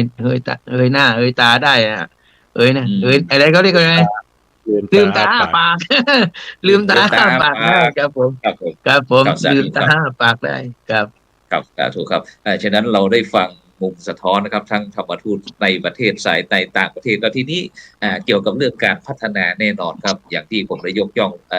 ตัวอย่างว่าพระสงฆ์สามเณรพระธรรมทูตสายต่างประเทศจากวัดพระสิงห์นั้นจะต้องผ่านทั้งงานหนักงานเบาเอาสู้ครับฉะนั้นเราจะไปที่ท่านอาจารย์พระครูโกวิทอัธวัทีดร.ผู้ช่วยศาสตราจารย์ดร.นะครับนี่อยู่มหาวิทยาลัยมหาจุฬาลงกรณราชวิทยาลัยนะครับในฐานะที่เป็นผู้ที่จะเสริมเติมเต็มว่าในการที่เราจะส่งพระธรรมทูตไปในสักที่เนี่ยเราจะทำอย่างไรในพัฒนาเสริมเติมเต็มเขาอย่างไรดีในฐานะที่เป็นสถานที่ได้รับไว้วางใจจากคณะสงฆ์แห่งประเทศไทยให้จัดการศึกษาครับอาจารย์พระครูโกวิทครับผมครับขอโอกาสหลวงพ่อครูบาอาจารย์อีกรอบหนึ่งนะครับในส่วนของพระสงฆ์ในพระพุทธศาสนานะครับที่ท่านได้ศึกษาในมหาวิทยาลัยสงฆ์เนี่ยผมยกตัวอย่างพระสงฆ์ของวัดพระสิงห์เนี่ยที่ส่งไปแต่ละรุ่นเนี่ยเป็นพระสงฆ์ที่ท่านมีเป็นอายุน้อยมันนะครับไม่ใช่อายุเยอะเลยนะอายุแค่21-22เองครับไม่เยอะแต่ว่าพระที่ส่งไปทุกรูปเนี่ยท่านมีความเป็นอัตลักษณ์ในตัวเองก็คือหมายว่ามีความเก่งในตัวเองครับพ่อครับคือที่ส่งไปแบบอย่างท่านป๊อตท่านเยี่ยมท่านแบงค์ท่านอะไรพวกนี้ครับซึ่งบางท่านก็จบจากมหาวิทยาลัยสงฆ์ทั้งสิ้นแหละครับเช่นท่านเรียนพุทธศิลป์มาท่านเรียนสังคมศึกษามาท่านเรียนอะไรมาแล้วก็ถึงเวลาปฏิบัติงานจริงเนี่ยพระท่านเหล่านี้เอาความรู้ที่ตัวเองได้ศึกษาเล่าเรียนมาแล้วก็สิ่งที่ตัวเองชอบเนี่ยเอาไปอยู่ในต่างแดนแล้วก็ไปสร้างคุณค่าให้กับญาติโยมได้เห็นนะพ่อครับอย่างเช่นการทางเหนือนะมันจะมีประเพณีตลอดเลยครับไม่ว่าจะเป็นประเพณีสืบชะตาประเพณีอะไรพวกนี้ครับแล้วก็ญาติโยมก็ชอบมากเลยนะครับแล้วก็สิ่งที่ให้เห็นประจักษ์ชัดเจนก็คือว่าการพัฒนาวัดในจุดแต่ละจุดเนี่ยเป็นความสามารถของพระธรรมทูตต่างประเทศทั้งสิ้นเลยแล้วพระที่ไปเนี่ยไม่ได้เป็นพระธรรมทูตที่ผ่านอบรมนะครับเป็นเฉพาะกิจนะครับพ่อครับไปเฉพาะกิจไป2 ปีต้องกลับมาเป็นเทียร์ไฟวีซ่าแล้วก็วัดพระสิงห์อาจารย์พระครูศรีเสียงกิจวิเทศกับหลวงพ่อแล้วก็ผู้บริหารนะท่านก็จะส่งรุ่นอื่นต่อไปฝึกงานไปอะไรอย่างนี้นะครับอันนี้คือคุณภาพที่เกิดจากตัวของพระสงฆ์เองในส่วนของการศึกษาในมหาวิทยาลัยสงฆ์นะครับจุดหนึ่งถ้าไปอยู่ต่างประเทศเนี่ยต้องยอมรับความจริงอย่างหนึ่งว่าพระสงฆ์เราไม่ถนัดในการใช้ภาษาเพื่อการสื่อสารโดยเฉพาะภาษาอังกฤษตรงนี้คือจุดที่บกพร่องหรือจุดที่เป็นจุดด้อยเราคิดว่าเป็นจุดด้อยแต่ว่าจุดอ่อนแต่ว่าเรามีจุดเด่นบางตัวแต่ว่าไม่ใช่ว่าจะสื่อสารไม่ได้เลยอาศัยไปว่าภาษากายภาษาธรรมภาษากายนะครับทำให้ฝรั่งเขาก็รู้เรื่องไม่รู้เรื่องฝรั่งมาเป็นพรรคพวกได้อยู่แต่อยากในส่วนของเป็นผู้บริหารของมหาวิทยาลัยนะครับก็ยังคิดถึงจุดนี้เลยครับเพราะเขาว่าจะทำยังไงเราจะพัฒนาพระสงฆ์เนี่ยให้มีศักยภาพในด้านของการสื่อสารแต่เชื่อแน่ว่าที่พระสงฆ์ที่ท่านไปอยู่นั่นนะท่านเป็นสังฆะเป็นภาษาเรียกว่าEngaged Buddhismก็คือท่านไปทำเพื่อสังคมสงเคราะห์จริงๆนะครับแต่ในขณะเดียวกันเนี่ยครับพระเดชพระคุณหลวงพ่อทุกรูปครับสิ่งที่ถ้าเราคิดว่าเราไปเกื้อกูลแต่เฉพาะในเรื่องของทานอย่างเดียวเนี่ยมันอาจจะไม่พอศีลเนี่ยแน่นอนหลวงพ่อพระเดชพระคุณหลวงพ่อเจ้าคุณดาษพูดตะกี้เนี่ยฝรั่งเนี่ยเขามีวัฒนธรรมบางอย่างที่เขาไม่มีก็ชิปเขาไม่มีเรื่องเล่าเขาไม่มีเวลาที่จะต้องไปอย่างนั้นแล้วก็เขาค่อนข้างที่จะมีวินัยในตัวเองสูงกับคนกลุ่มนี้นะครับแต่สิ่งที่เราอยากจะไปเพิ่มพูนให้เกิดเป็นองค์ความรู้จริงๆให้เข้าถึงหลักธรรมจริงๆของไม่ว่าจะเป็นคนไทยหรือคนต่างประเทศเนี่ยก็คือตัววิปัสสนาธุระหรือการปฏิบัติวิปัสสนาไซด์เมดิเทชันตัวนี้ครับคือฝรั่งสนใจมากครับครับฝรั่งอย่างที่ผมเล่าให้พ่อฟังตะกี้ว่าดร.แอนเนี่ยมาเรียนจากวัดพระสิงห์ยูเคเราตอนกลางวันไปเปิดคอร์สสอนสติอะครับไปสอนสติให้ชาวต่างชาติเพื่อนฝูงได้แล้วก็เขามีความศรัทธา ในพระพุทธศาสนาเป็นตัวตั้งเขาก็จะดึงพรรคพวกกันเข้ามาอย่างนี้ครับสรุปก็คือว่าเราจะสร้างศาสนาทายาทให้มีบทบาทในสังคมโลกเนี่ยผมคิดว่าต้องใช้เวลาแต่ว่าเท่าที่เห็นมาคือผมเป็นลูกศิษย์วัดพระสิงห์แล้วผมก็ชื่นชมว่าเด็กที่ไปรุ่นหลังๆเนี่ยเด็กคนนี้จะเก่งครับเก่งในการมีศิลปะในการจัดการในรูปของการดึงญาติโยมให้ญาติโยมเนี่ยมีความสมัครสมานสามัคคีกันได้ดีแต่โดยภาพรวมเนี่ยผมพยายามที่จะสอดแทรกในการสอนในมหาวิทยาลัยนะครับแต่ว่าก็มีส่วนน้อยครับพ่อแต่ว่ามีคุณภาพอยู่แต่ว่าบางรูปไม่ได้ไปต่างประเทศแต่อาจจะเป็นพระธรรมทูตที่เป็นภายในประเทศพระที่อยู่บนเขาอะไรพวกนี้ครับลูกศิษย์ผมไปอยู่บนเขาหลายรูปนะครับพ่อไปมีบทบาทในการไปช่วยญาติโยมแถวทางบนเขาทางแม่แจ่มทางกัลยาณิวัฒนานะครับก็เอาบทบาทมหาวิทยาลัยสงฆ์ขึ้นไปครับแต่ว่าถ้าเราจะคาดหวังกับพระทั้งหมดเนี่ยจาก100เนี่ยอาจจะไม่ถึงแต่ว่าที่เราได้ไปแล้วมันก็มีคุณภาพอยู่นะครับก็กลับเรียนหลวงพ่ออย่างนี้ครับครับซึ่งท่านอาจารย์ครูโควิดท่านวันทีได้พูดถึงเรื่องการที่พระสงฆ์ไทยเราจะไปต่างประเทศนั้นจุดสำคัญที่ทางแถวยุโรปก็คือเรื่องการเจริญจิตภาวนาหรือว่าในตามแนวซึ่งในปัจจุบันนี้ในตั้งแต่เดือนกรกฎาคมที่ผ่านมาตั้งแต่วันที่25นะครับแล้วก็จะถึงวันที่10นะครับกรกฎาคมที่จะถึงนะครับที่วัดพระธาตุศรีจอมทองกับตามเดินตามรอยพระเดชคุณหลวงปู่นะครับพระพรหมมงคลครูทองสิริมังคโลคณะสงฆ์คนเหนือแล้วก็มีการอบรมพระวิปัสสนาจารย์นะครับรุ่นที่14นะครับรุ่นที่14นะครับซึ่งก็จะหมดคอร์สใน45วันในวันที่10กรกฎาคมนี้นะครับก่อนที่จะเข้าออกพรรษาครับซึ่งปีนี้ก็ดีใจที่มีคณะกรรมการโครงการวัดรักษาศีล5ของเราไปก็คือท่านอาจารย์เจ้าคุณพระเมธีวชิรคุณนะครับรองที่การบดีมหาวิทยาลัยมหาจุฬาลงกรณราชวิทยาลัยวิเขตพะเยานะครับรองเจ้าคณะจังหวัดพะเยานะครับซึ่งเป็นคณะกรรมการของเรานะครับเป็นมือประเมินของเราก็เข้าไปบอกว่าขอไว้พักผ่อนนะครับฉะนั้นไปกลับไปที่หลวงตาอ้วนครับไปเห็นที่วัดพระสิงห์อีกทีหนึ่งครับโดยเฉพาะที่ท่านอาจารย์พระครูโกวิทอัฐวัตถีได้พูดถึงครับเป็นยังไงบ้างครับฝรั่งในการทำศาสนาพิธีเราการสวดมนต์ไหว้พระทำไมเสียงหายอ่ะครับ ผมมองอย่างนี้ครับมองอย่างนี้ว่าองค์กรของพระธรรมทูตที่จะต้องเอาพระธรรมทูตเราไปเพื่อขยายผลพระศาสนาเนี่ยต้องฝึกฝนให้มีประสิทธิภาพนะครับต้องให้มีประสิทธิภาพอย่างน้อยภาษาเนี่ยตัวปัญหาคือภาษา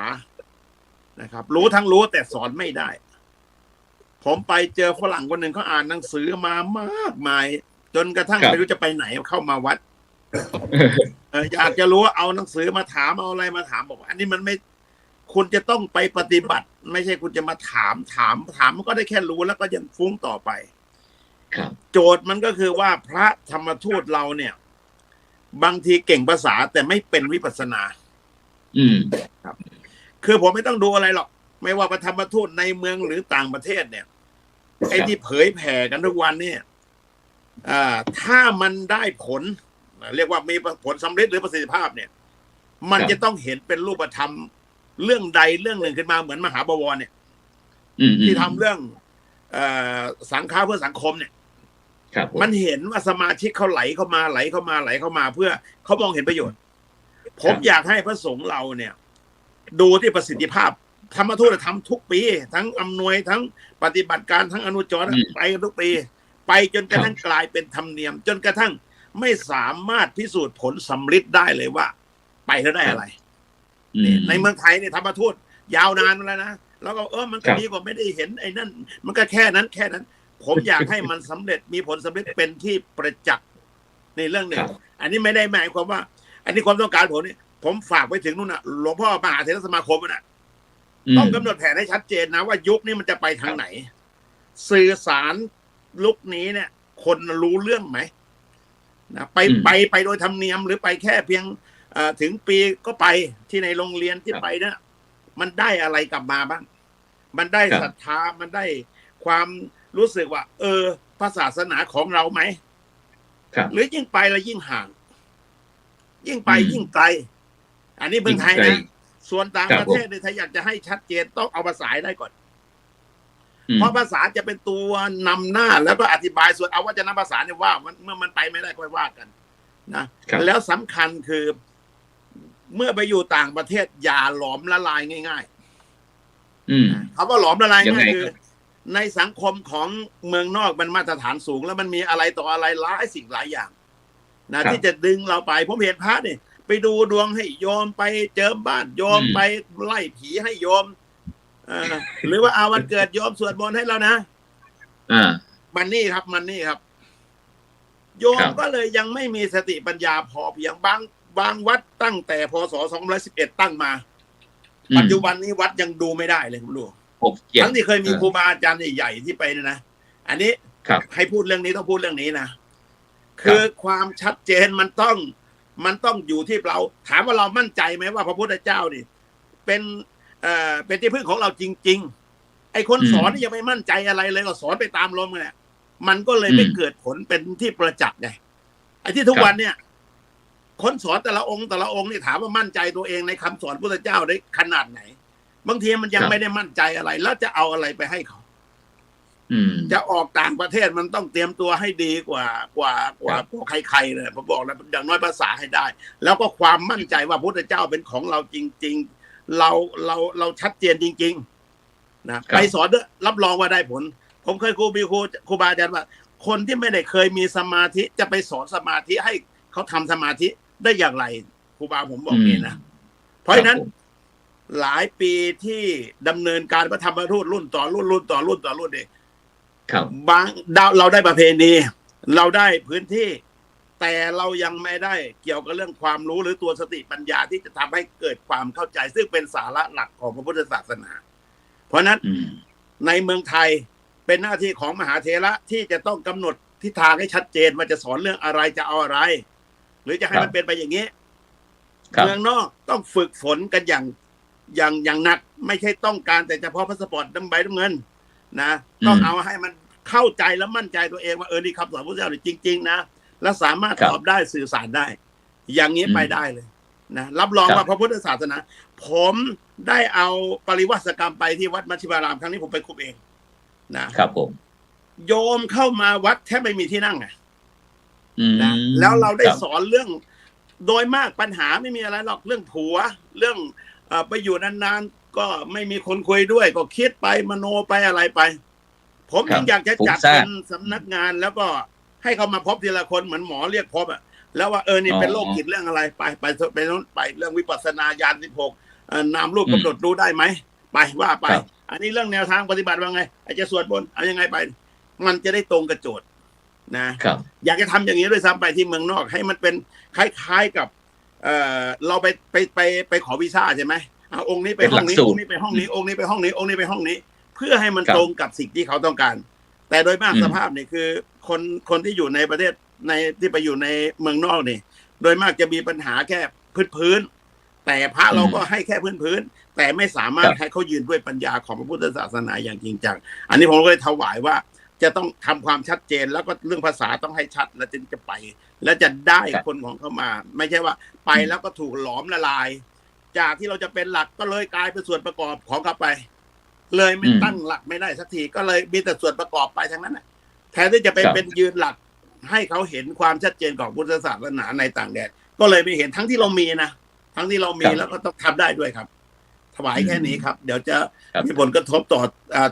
สมณศักดิ์เจ้าคุณทั้งหลายที่ฟังผมอยู่เนี่ยไม่มีครับไปที่ท่านอาจารย์พระคุณโพธิวีรคุณก็แล้วกันท่านอาจารย์พระคุณโพธิวีรคุณได้ยินท่านหลวงตาอ้วนได้พูดแล้วช่วยเสริมเติมเต็มหน่อยมุมมองอาจารย์ยังไงสะท้อนเพื่อที่เราจะเป็นส่วนครับในการขับเคลื่อนพระธรรมทูตต่อไปครับผมครับในต่างประเทศนี่ไม่ค่อยห่วงเท่าไหร่เพราะว่าตอนนี้ก็มีหลักสูตรเนาะของมหาจุฬาของส่วนต่างๆเข้ามาเสริมเพราะว่าเมื่อก่อนนี้ก็อบรมแค่เดือน2 เดือนแต่ตอนนี้ก็มีหลักสูตรในการอบรมและก็อย่างของในประเทศเองก็จะมีที่วัดปากน้ำซึ่งก็ อบรมเข้มอยู่แต่ว่าระยะเวลาน้อยนะครับ 10 วัน ถ้า 10 วัน ถ้าเรามีเวลามากๆในการที่จะอบรมแล้วก็อย่างที่หลวงพ่อว่าแยกประเภทแยกความต้องการ เราจะเห็นได้ว่าตอนนี้นะถ้าวันเสาร์อาทิตย์เนี่ยโยมอยากจะเข้าวัดเนี่ยเราไม่สามารถที่จะตอบโจทย์หรือให้ตอบสนองความต้องการของโยมได้เลยว่าเขาจะเข้าไปปฏิบัติเข้าถ้าอยู่ในตัวเมืองอย่างในกรุงเทพหรืออย่างที่พระอาจารย์พระครูโกวิทได้พูดเรื่องโยมแอนเนี่ยคือเขาไปวัดแล้วมีคนเปิดประตูให้มีสถานที่มีโบสถ์ให้ได้นั่งมีอำนวยความสะดวกเพื่อให้มันสัพยะในการที่เข้าไปแต่ของเราเนี่ยเวลาเข้าไปมีพระอยู่รูปเดียวหรือ2 รูปเนี่ยสถานที่ปฏิบัติธรรมใครจะพาญาติโยมทำเนี่ยผมว่ายังขาดตรงนี้เยอะก็คือในส่วนของไทยเราเองก็ดีเรื่องวิปัสสนาจารย์เรื่องการที่จะนำเราเห็นที่พระธาตุสีจอมทองหรือวัดหลายๆวัดที่เป็นวัดลำ ที่ เปิง วัดอัมพวันล่ำเปิงหรืออะไรต่างๆเนี่ยคือเรานั่งอยู่เฉยๆโยมก็เดินเข้ามาเพื่อที่จะหาความสงบแล้วก็หาความสุขที่เขาต้องการแต่ว่ามันเหมือนปั๊มน้ำมันที่ผมยกตัวอย่างก็คือว่าเราเข้าไปแล้วมันตอบโจทย์ได้หมดจะไปจอดพักจะไปเติมน้ำมันจะไปเข้าห้องน้ำไปร้านกาแฟไปสะดวกซื้อได้หมดแต่ว่าเวลาเติมใจเติมปัญญาอย่างที่หลวงพ่อราชพูดหลวงตาอ้วนพูดก็คือว่าถ้าเราเข้าไปวัดเนี่ยเราจะไปเติมบุญเติมใจเนี่ยเราจะเติมถูกหรือเปล่าแล้วมีใครเติมให้วิธีการอย่างไรบ้างอันนี้ก็คือสิ่งที่คณะสงฆ์เราจะต้องปรับนะครับในการที่เราสามารถที่จะตอบสนองความต้องการของญาติโยมไม่ใช่ตามกิเลสเขานะแต่ว่าให้มันได้สิ่งที่เขาต้องการนะครับอย่างเราจะขาดตรงนี้เยอะแล้วก็ส่วนมากก็อย่างที่หลวงพ่อว่ามันก็เรื่องเอกลาภเรื่องของอะไรต่างๆแล้วก็ตอนนี้ก็เริ่มดึงศรัทธาของเราเนี่ยไปทางไสยศาสตร์มากกว่าสายมูสายอะไรเยอะซึ่งบางทีมันก็ขัดแย้งกันอย่างเช่นว่าหมู่บ้านรักษาศีล5ดีเด่นแต่ว่าขายลอตเตอรี่เต็มวัดเลยเนี่ยบางทีก็ไม่สอดคล้องกันหลายๆอย่างนะครับเพราะว่าบางทีเราต้องค่อยๆปรับไปอย่างที่ว่าแหละอาจจะแก้ไขไม่ได้ในช่วงนี้แต่ว่าถ้าวางรูปแบบดีอย่างเช่นพระธรรมทูตสายต่างประเทศที่ทำแต่ก็สามารถนำมาใช้ในประเทศได้ไหมใช้หลักสูตรการอบรมแบบนี้ให้มันมีหลักสูตรการเรียนของมหาลัยของเราเลยอย่างที่ทำต่างประเทศเนี่ยให้เป็นหลักสูตรเหมือนกันก็จะได้พระธรรมทูตแล้วก็พระที่ทำงานเผยแผ่ได้อย่างมีประสิทธิภาพครับผมครับผมสาธุครับไปที่อาจารย์มหาบวรครับนิมนต์ครับเสริมเติมเต็มหน่อยครับผมมีความคิดเห็นอย่างไรครับตรงประเด็นนี้ครับเรื่องการพัฒนาศักยภาพก็ต้องพัฒนากันต่อไปครับ ต้องให้เข้มแข็งครับนะ คือที่สำคัญก็คือ เราไปอบรมมาแล้วเนี่ยต้องกลับมาเนี่ยใช้ประโยชน์ได้นะคือเอามาแอคทีฟนะครับมาลงมือทำนะครับนะส่วนมากจะตั้งรับจะมากกว่านะทำอย่างไรที่เราจะลงมือทำนะคือทำอย่างคือให้เน้นเป็นฝ่ายที่จะเข้ามาเพื่อที่จะพัฒนาให้เขาพ้นจากความทุกข์ทำอย่างไรก็ได้ที่จะทำให้เขาพ้นจากความทุกข์เพราะมันเป็นเป้าหมายหลักของพระพุทธศาสนาเนี่ยนะครับเพราะว่าเมื่อญาติโยมก็มาวัดเนี่ยเขามีทุกข์ไหมแม่มีทุกข์ทำอย่างไรเขาจะพ้นจากความทุกข์เราก็หาแนวทางนะถ้าเขาลำบากยากจนจะทำอย่างไรเขาจะมีอยู่มีกินอันนี้ก็แก้ทุกข์ได้นะครับอาจารย์นะแก้ทุกข์ทางกายภาพนะแล้วก็ทางจิตภาพก็คือเนี่ยไหว้พระสวดมนต์เจริญจิตภาวนาเนี่ยแต่ถามว่าเขาจะรับมั่งน้อยเพียงไรนั้นก็อยู่ที่เหตุและปัจจัยนะแต่ทำอย่างไรได้ก็เอาให้เขามีความสุขในการดำรงชีวิตไม่ว่าลักษณะของภูมิประเทศหรือว่าสังคมจะเป็นอย่างไรให้เขาอยู่ได้นะเพราะปัจจุบันนี่เราจะเห็นสื่อต่างๆคนฆ่าตัวตายหรือคนฆ่าพ่อฆ่าแม่ได้ออกสื่อมันทุกวันเลยตอนนี้นะใช่ครับผมเนี่ยเราจะทำอย่างไรเนี่ยเราต้องแก้ปัญหาพื้นฐานมหาบวรครับ ทั้งที่พระเราในพระประเทศไทยแล้วก็บ่นกันนักกันหนาบอกว่าไม่ว่างซะเลยทำงานเยอะแยะมากครับอย่างที่อาจารย์มหาประวรบอกว่าอย่างข่าวสดๆร้อนเมื่อวานนะครับตัดคอพ่อนี่ครับขึ้นไปใส่หิ้งนี่ครับเอาไปใส่หิ้งแล้วก็เรียกคุณแม่มาดูนี่ครับเนี่ยมันเกิดอะไรขึ้นในสังคมไทยเราก็ทั้งที่พระสงฆ์เราก็บอกว่าทำงานเยอะแล้วเนี่ยอาจารย์ครับเนี่ยน่าคิดว่ามันเกิดยังไงขึ้นจุดไหมคงจะแก้ไม่ตรงจุดน่าเห็นใจมากครับสังคมปัจจุบันเนี่ยเขาฆ่ากันเหมือนกับเป็นปูเป็นปลาเลยเนี่ยเหมือนหลวงพ่อท่านเจ้าคุณราชบอกว่าในต่างประเทศเขาไม่ได้ทำกันอย่างนั้นนะเขาอยู่กันอย่างเหมือนกับว่าแม้จะไม่มีศีล5แต่เขามีศีลอยู่แล้วมีอยู่ในตัวอยู่แล้วนะเพราะว่าเขามีศีลนี้มันอาจจะศีล5นี่มันอาจจะเป็นแค่ชื่อในการกิจกรรมหรือการปฏิบัติอะไรสักอย่างในพระพุทธศาสนาแต่ถ้าไปอยู่ศาสนาอื่นมันก็อาจจะชื่ออีกชื่อนึงก็ได้ใช่ไหมอาจารย์ใช่แต่มันคือมันอยู่ในพฤตินัยอยู่แล้วอยู่ในการประพฤติปฏิบัติกันอยู่แล้วนะเนี่ยเราจะปลูกฝังอย่างไรที่จะให้คนเนี่ยเอาคำว่าศีล5ของเราเนี่ยเข้ามาอยู่ในจิตในใจไปเลยให้มันอยู่เป็นพฤติกรรมไปเลยว่าเนี่ยเราต้องเป็นอย่างนี้นะแม้เราจะรณรงค์อะไรเนี่ยไม่ใช่พูดนะรณรงค์กับญาติโยมชาวบ้านคนลำบากนี่รณรงค์ง่ายกว่าข้าราชการนะอาจารย์เช่นว่าไม่ดื่มเหล้าไม่อะไรในงานนี่พองานข้าราชการอาจารย์เต็มไปหมดเลยโอ้โหสุดยอดเลย แล้วถามว่าจะให้เราไปจับใครทีนี้รณรงค์ไว้นะอย่ากินเหล้าในวัดนะแต่ว่าพองานศพนะพองานศพตำรวจเนี่ยพวกตำรวจตึ้มเลยนะครับโอ้โหสุดยอดเลยน่าคิดเลยกันนะครับอาจารย์ก็เป็นประสบการณ์ตรงนะครับเนี่ยอาจารย์มหาบวรพาดพิงไปถึงเนี่ยพวกยิ่งวงการเขากำลังเดือดร้อนกันอยู่บิ๊กนั้นบิ๊กนี้นะครับอันนั้นงั้นไปที่ท่านอาจารย์พระครูโกวิทก็ได้ครับอาจารย์พระครูโกวิทครับเพราะอาจารย์มหาบวรพาดไปถึงสถาบันหน่วยงานอะไรสักอย่างครับเพราะเขาบิ๊กยุ่งกันอยู่ครับผมไปที่อาจารย์ครูโกวิทแต่วันทีก็แล้วกันครับท่านอาจารย์เขาอย่างที่ผมได้พูดเมื่อกี้เกินบอกว่าทั้งที่พระคุณเจ้าคณะครูบาอาจารย์พระสงฆ์สามเณรอะไรต่างๆก็ทำงานหน่วยงานทางพุทธศาสนาเราก็ทำงานเยอะแยะมากครับแต่ก็ไม่ยังเกิดเหตุอย่างที่ว่าถึงกับตัดคอพ่อขึ้นไปใส่หิ้งเพื่อที่จะบูชาแต่ก็เรียกคนมาดูโดยเราเหตุการณ์นี้มันเกิดขึ้นได้ยังไงครับในที่ประเทศไทยเราก็เป็นเมืองพุทธอะไรต่างๆนี่อาจารย์ครับมันเกิดขึ้นยังไงในมุมมองอาจารย์ครับผม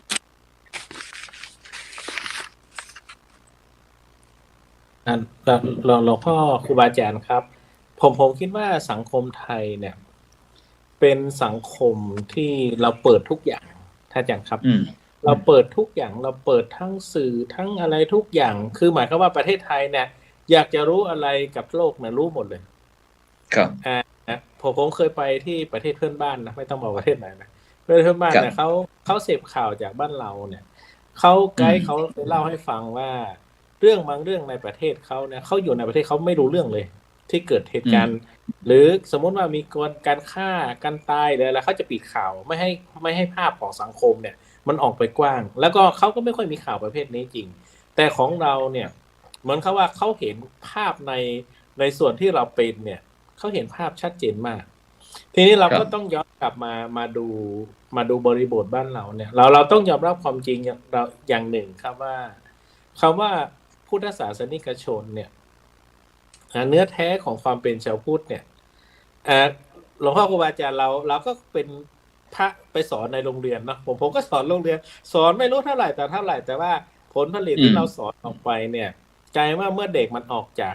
จากโรงเรียนที่เป็นประถมมัธยมเลยนะเขาโตขึ้นเนี่ยเขาไปเจอสภาพแวดล้อมอีกอย่างหนึ่งที่ไม่เหมือนกับเราตอนที่เขาอยู่กับประถมเนี่ยอาจารย์ครับเด็กเนี่ยสามารถจับมือเรามาเขียนปากกาเขียนแล้วเขามีความสุขนะครับแต่ถ้าเด็กที่มันใกล้ชิดกับเราจริงๆเนี่ยอาจจะเป็นคนดีของสังคมอาจจะแต่ก็เยอะแต่ก็ว่าเด็กที่เขาไม่อะไรสักอย่างเนี่ยมันจะเป็นปัญหาของสังคมมาที่วัดผมครับอาจารย์ครับผมตอนนี้ผมมีเด็กมันทุกวันตอนเย็นเขามาปั่นจักรยานเล่นมาเล่นกันหน้าวัดแล้วก็มันมีสนามหญ้าครับผมไม่เคยไปด่าเด็กเลยนะอาจารย์ครับถือน้ำมาฉีดเอาหญ้าผมแต่กระจุยกระจายผมถือว่าผมจะฝากพุทธศาสนาว่ากับเด็กกลุ่มนี้ในอนาคตว่าถ้าเขามาเล่นเขามีความผูกพันเราเปิดให้เขาเล่นเต็มที่ครับอาจารย์แล้วก็ผมก็จะให้เอาขนมเอาอะไรเนี่ย เอาไปส่งที่โรงเรียนบ้างเอาไปส่งที่เฉลิมพระเกียรติบ้างอะไรต่างๆเนี่ยของที่เราเหลือเราพยายามที่จะให้เด็กมีความรู้สึกว่าวัดยังเกื้อกูลคุณอยู่วัดยังเปิดโอกาสให้คุณอยู่แต่ว่าถึงแม้ว่ามันจะเป็นบริบทน้อยๆเป็นชุมชนน้อยๆแต่คิดว่าเราก็พยายามสร้างอะไรขึ้นในสังคมเพื่อให้กระจายออกไปแต่ถ้าดูภาพของสังคมทุกวันนี้ครับท่านอาจารย์ครับสื่อเทคโนโลยีเนี่ยคืออย่างนี้ครับคนที่เป็น non religion เนี่ยมันเยอะอาจารย์คนที่เป็น non religion คือคนที่ไม่มีศาสนาหรือมีศาสนาแต่ตัวเองไม่ได้ถึงธรรมเนี่ยก็เยอะครับอาจารย์ครับทุกวันนี้อาจารย์รู้ไหมว่าผมไปเจอลูกศิษย์คนหนึ่ง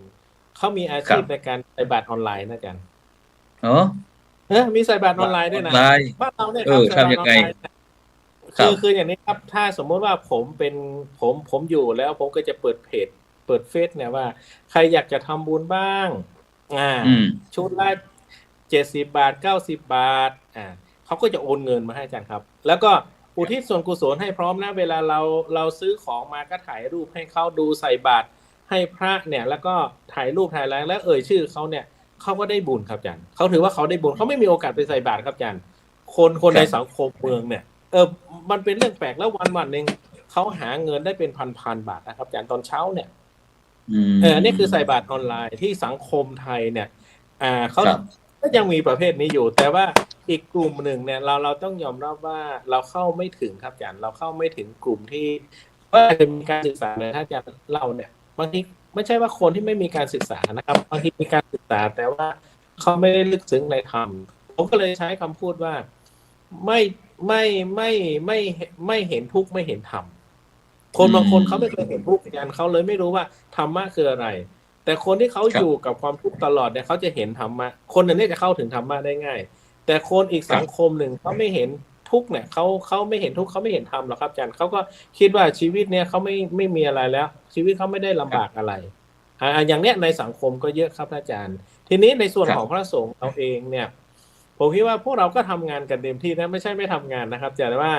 มันจะไม่ตรงเป้าทั้งหมดของการทำงานอย่างเช่นเราไปเทศไปสอนไปอะไรต่างๆเนี่ยมันก็มีกลุ่มเฉพาะที่มาฟังเรากลุ่มเฉพาะที่ฟังเรากลุ่มที่ไม่สนใจเลยก็มีเหมือนท่านอาจารย์มาประวรว่าเนี่ยเหล้ายาปลาปิ้งเนี่ยคนที่เขากินเป็นอาชีพก็มีอยู่แล้ว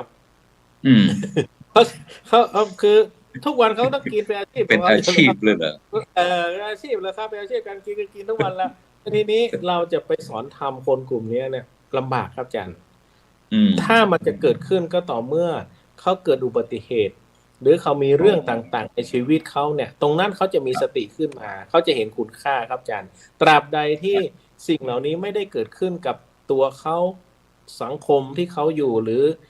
ครอบครัวเขาเนี่ยครับการจะเข้าถึงธรรมะเนี่ยยากครับอาจารย์ผมขออนุญาตเล่าอย่างนี้นิดหนึ่งตะกี้หลวงพ่อได้ครับก็จะพูดท่านเล่าสมัยที่ผมไปอยู่อังกฤษท่านอาจารย์ผมไปเรียนหนังสือที่วอริงตันข้ามไปทางโน้นนะครับมันมีฝรั่งกลุ่มหนึ่งครับอาจารย์ตอนเช้านะผมไปเรียนหนังสือตอนเช้ามีฝรั่งคนหนึ่งวิ่งตามผมเขาก็ถามว่าพันเต้คุณเป็นพระศรีลังกาใช่ไหมผมบอกไม่ใช่ผมบอกผมเป็นไทยม้องแล้วผมก็ถามเขาว่าทำไมเขาบอกว่าผมฉันก็นึกว่าคุณเป็นพระศรีลังกาที่คอร์เนอร์เนี่ยที่มุมเนี่ยมันมีออฟฟิศอยู่ออฟฟิศหนึ่งทุกวันจันทร์คนอังกฤษประมาณสัก10 กว่าคนเนี่ยเขาจะรวมตัวกันว่าวันจันทร์ทุกวันจันทร์เนี่ยเขาจะสอนกันนั่งสมาธิภาวนาสวดมนต์โดยไม่มีพระอาจารย์มันเคยมีพระศรีลังกาไปสอนเขาเมื่อพระเขากลับไปแล้วไม่มาเนี่ยแต่โยมเขาก็ปฏิบัติอยู่ผมก็เลยเขาก็เชิญผมนะผมก็ไปกับเจนนี่พวกนี้ครับอาจารย์ไปกับเจนนี่ไปอะไรกันหลายคนตอนเย็นผมไปดูเขาครับอาจารย์เขานั่งสมาธิดีมากเขาสวดมนต์เขานั่งสมาธิปฏิบัติธรรมจริงๆเลยผมฝรั่งกลุ่มนี้เข้มแข็งมากก็ได้แนวจากพระศรีลังกาเพราะว่างั้นผมก็เลยกลุ่มนี้เข้มแข็งเนี่ยจุดเล็กๆในสังคมที่เราไปเห็นนะครับก็มีกลุ่มคนประเภทนี้อยู่ครับท่านอาจารย์ครับก็เลยกลับเรียนครับครูบาอาจารย์ว่าพระสงฆ์เราเองเนี่ยหลวงพ่อเจ้าคุณทั้งหลายที่นี่นะครับเป็นทั้งรองจังหวัดอะไรแต่ผมว่าพูดมาทั้งหมดเนี่ยมันใช่ทั้งหมดเลยครับพ่อครับแต่ว่ามันเป็นภาพกว้างของสังคมบางทีเราก็ทำงานลำบากเราก็ทำงานลำบากในที่นี้นโยบายบางอย่างมันไม่ไปสอดคล้องกับสิ่งที่พวกเราที่เป็นพระสงฆ์คิดเราก็พยายามรักษาบริบทที่เราพึงจะทำได้ครับอาจารย์แล้วก็สิ่งที่สำคัญอย่างยิ่งเนี่ย สังคมสงฆ์เองพระสงฆ์รุ่นใหม่ก็เปลี่ยนไปนะครับท่านอาจารย์ครับอันนี้เราต้องยอมรับความว่าศาสนาทายาทเราเปลี่ยนก็คือว่าไอตัวเทคโนโลยีมันเข้ามาเยอะครับอาจารย์มาเข้ามาเยอะแล้วก็แทนที่จะใช้ให้เป็นประโยชน์มันเป็นโทษก็คือหมายว่าเด็กสมัยนี้ก็อย่างที่เรารู้กันก็คือเขาอาจจะไม่ได้ใส่ใจเหมือนกับในอดีตแต่ก็ไม่ใช่ว่าทั้งหมดแต่ก็ถ้าเจอครูบาอาจารย์ที่ดีๆเราก็ได้ลูกศิษย์ลูกหาที่ดีๆขึ้นในสังคมอยู่เป็นสาธารณทายาทอยู่แต่ว่าน่าเป็นห่วงครับน่าเป็นห่วงเรื่องของสังคมที่เป็นเทคโนโลยีเนี่ยครับที่ทำลายพระสงฆ์ได้พอสมควรนะครับก็กลับเรียนครับผมครับสาธุครับซึ่งท่านอาจารย์พระครูโกวิทยาวัฒน์ก็บอกว่าพระสงฆ์ทำงานเต็มที่แล้วทีนี้โดยเฉพาะเรื่องสื่อมีความสำคัญนะครับในการที่จะโดยเฉพาะอาจารย์บอกว่าไปที่เพื่อนบ้านก็แปลว่าที่บ้านเขาไม่มีหรอกแต่ภายในก็ติดตามสื่อทางประเทศไทยเรานี่แหละฉะนั้นอยากจะให้สะท้อนสื่อเหมือนกันว่าในมุมมองของท่านอาจารย์พระครูโพธิวีรคุณอยากให้สื่อไทยเป็นอย่างไรในการที่จะได้ช่วยกันสร้างบ้านแปลงเมืองหรือว่าสร้างความสุขแบบยั่งยืนในสังคมเราเนี่ยครับอาจารย์ครับสื่อไทยควรจะเป็นอย่างไรครับส่วนมากแล้วเราจะขายข่าวมากกว่านะครับเพราะว่า ในส่วนของในช่วงเราจะสังเกตว่าในช่วงที่จะถึงเทศกาลวันสำคัญในทางพุทธศาสนานี่มีข่าวพระออกมาเยอะมากแล้วก็ในเรื่องเสียหายนี่เยอะมากซึ่งบางประเด็นบางพื้นที่เนี่ยมันควบคุมสื่อไม่ได้เราควบคุมสื่อไม่ได้แต่บางที่ท่านก็ควบคุมได้ก็คือบางเรื่องที่มันเป็นปัญหาซ้ำๆอยู่เนี่ยเวลานำเสนอไปเนี่ยก็มีผลกระทบกับพระที่อยู่ในถิ่นนั้นๆนะครับเมื่อก่อนนี้หนังสือพิมพ์ก็ไม่มีอิทธิพลมากแต่ณปัจจุบันเนี่ยการที่มีข่าวก็เลยมีการอบรมอย่างที่ผ่านมาเมื่อ 2-3 วันที่วัดนี่ก็คือกับโคแฟกก็คือเรื่องของการข่าวเท็จข่าวลวงเรื่องการใช้สื่อในการหลอกลวงในการที่ข่าวเป็นเท็จต่างๆเนี่ยบางทีมีการตัดต่อมีการอะไรกันแล้วก็มานำเสนอเพื่อให้เกิดความเสียหายแล้วก็ไม่สามารถที่จะตรวจสอบได้สำหรับคนที่ไม่ค่อยจะถนัดในเรื่องสื่อนะครับก็มีหลายเรื่องที่พระเจ้าพระสงฆ์เราควรจะมีความรู้เท่าทันในส่วนนี้บ้างก็จะมีพวกวิทยากรหรือคนที่เขาเป็นวิทยากรจิตอาสามาให้คำแนะนำเพื่อให้ประโยชน์กับพระสงฆ์แล้วก็ในส่วนของการนำเสนอต่างๆนั้นก็อย่างที่ว่านะครับเพราะว่าถ้าเป็นเรื่องของประเด็นที่ให้คนสนใจแต่มันไม่ค่อยถูกต้องตามหลักพระธรรมวินัยอันนี้ก็จะได้รับความสนใจจากคนส่วนมากที่เขาไม่ได้เข้าถึงหลักธรรมอย่างแท้จริงอย่างเช่นมีพื้นฐานทางด้านธรรมะแล้วก็ไม่สามารถที่จะแยกแยะออกว่าอันนั้นดีไม่ดีอย่างเช่นพระดื่มสุรากับพระดาย่าพระฉันอาหารตอนเย็นหรือพระประพฤติผิดอะไรต่างๆซึ่งเป็นข้อวินัยเล็กน้อยแต่ว่าบางทีการนำเสนอออกไปเนี่ยก็จะทำให้เป็นเหมือนกับผิดวินัยใหญ่อะไรทำนองนี้ครับซึ่งถ้ามีประเด็นหรืออย่างที่เขามีกลุ่มที่คอยช่วยเหลือพระเจ้าพระสงฆ์หรือกลุ่มของพระมหาปริยญธรรมหรือส่วนต่างๆที่ทำหน้าที่ในการปกป้องเรื่องของพุทธบริษัทก็จะเกี่ยวข้องกันดังนั้นทางด้านของสื่อนี้ก็อยู่ในส่วนของการได้รับการควบคุมหรือบางทีเราเอาผิดเขาไม่ได้มันไม่มีกฎหมายเช่นอย่างกรณีพระเถระผู้ใหญ่เราที่โดนคดีใช่ไหมครับจะต้องให้ลาสิกขาแล้วก็พอพ้นจากคดีก็มีการกลับเข้ามาสู่สมณเพศแล้วก็มีการคืนแต่ถามว่าไอ้สิ่งที่เสียไปน่ะใครรับผิดชอบอันนี้เราไม่ได้มีตัวที่รองรับในบทบาทของพระสงฆ์ที่ทำงานแล้วก็ในการที่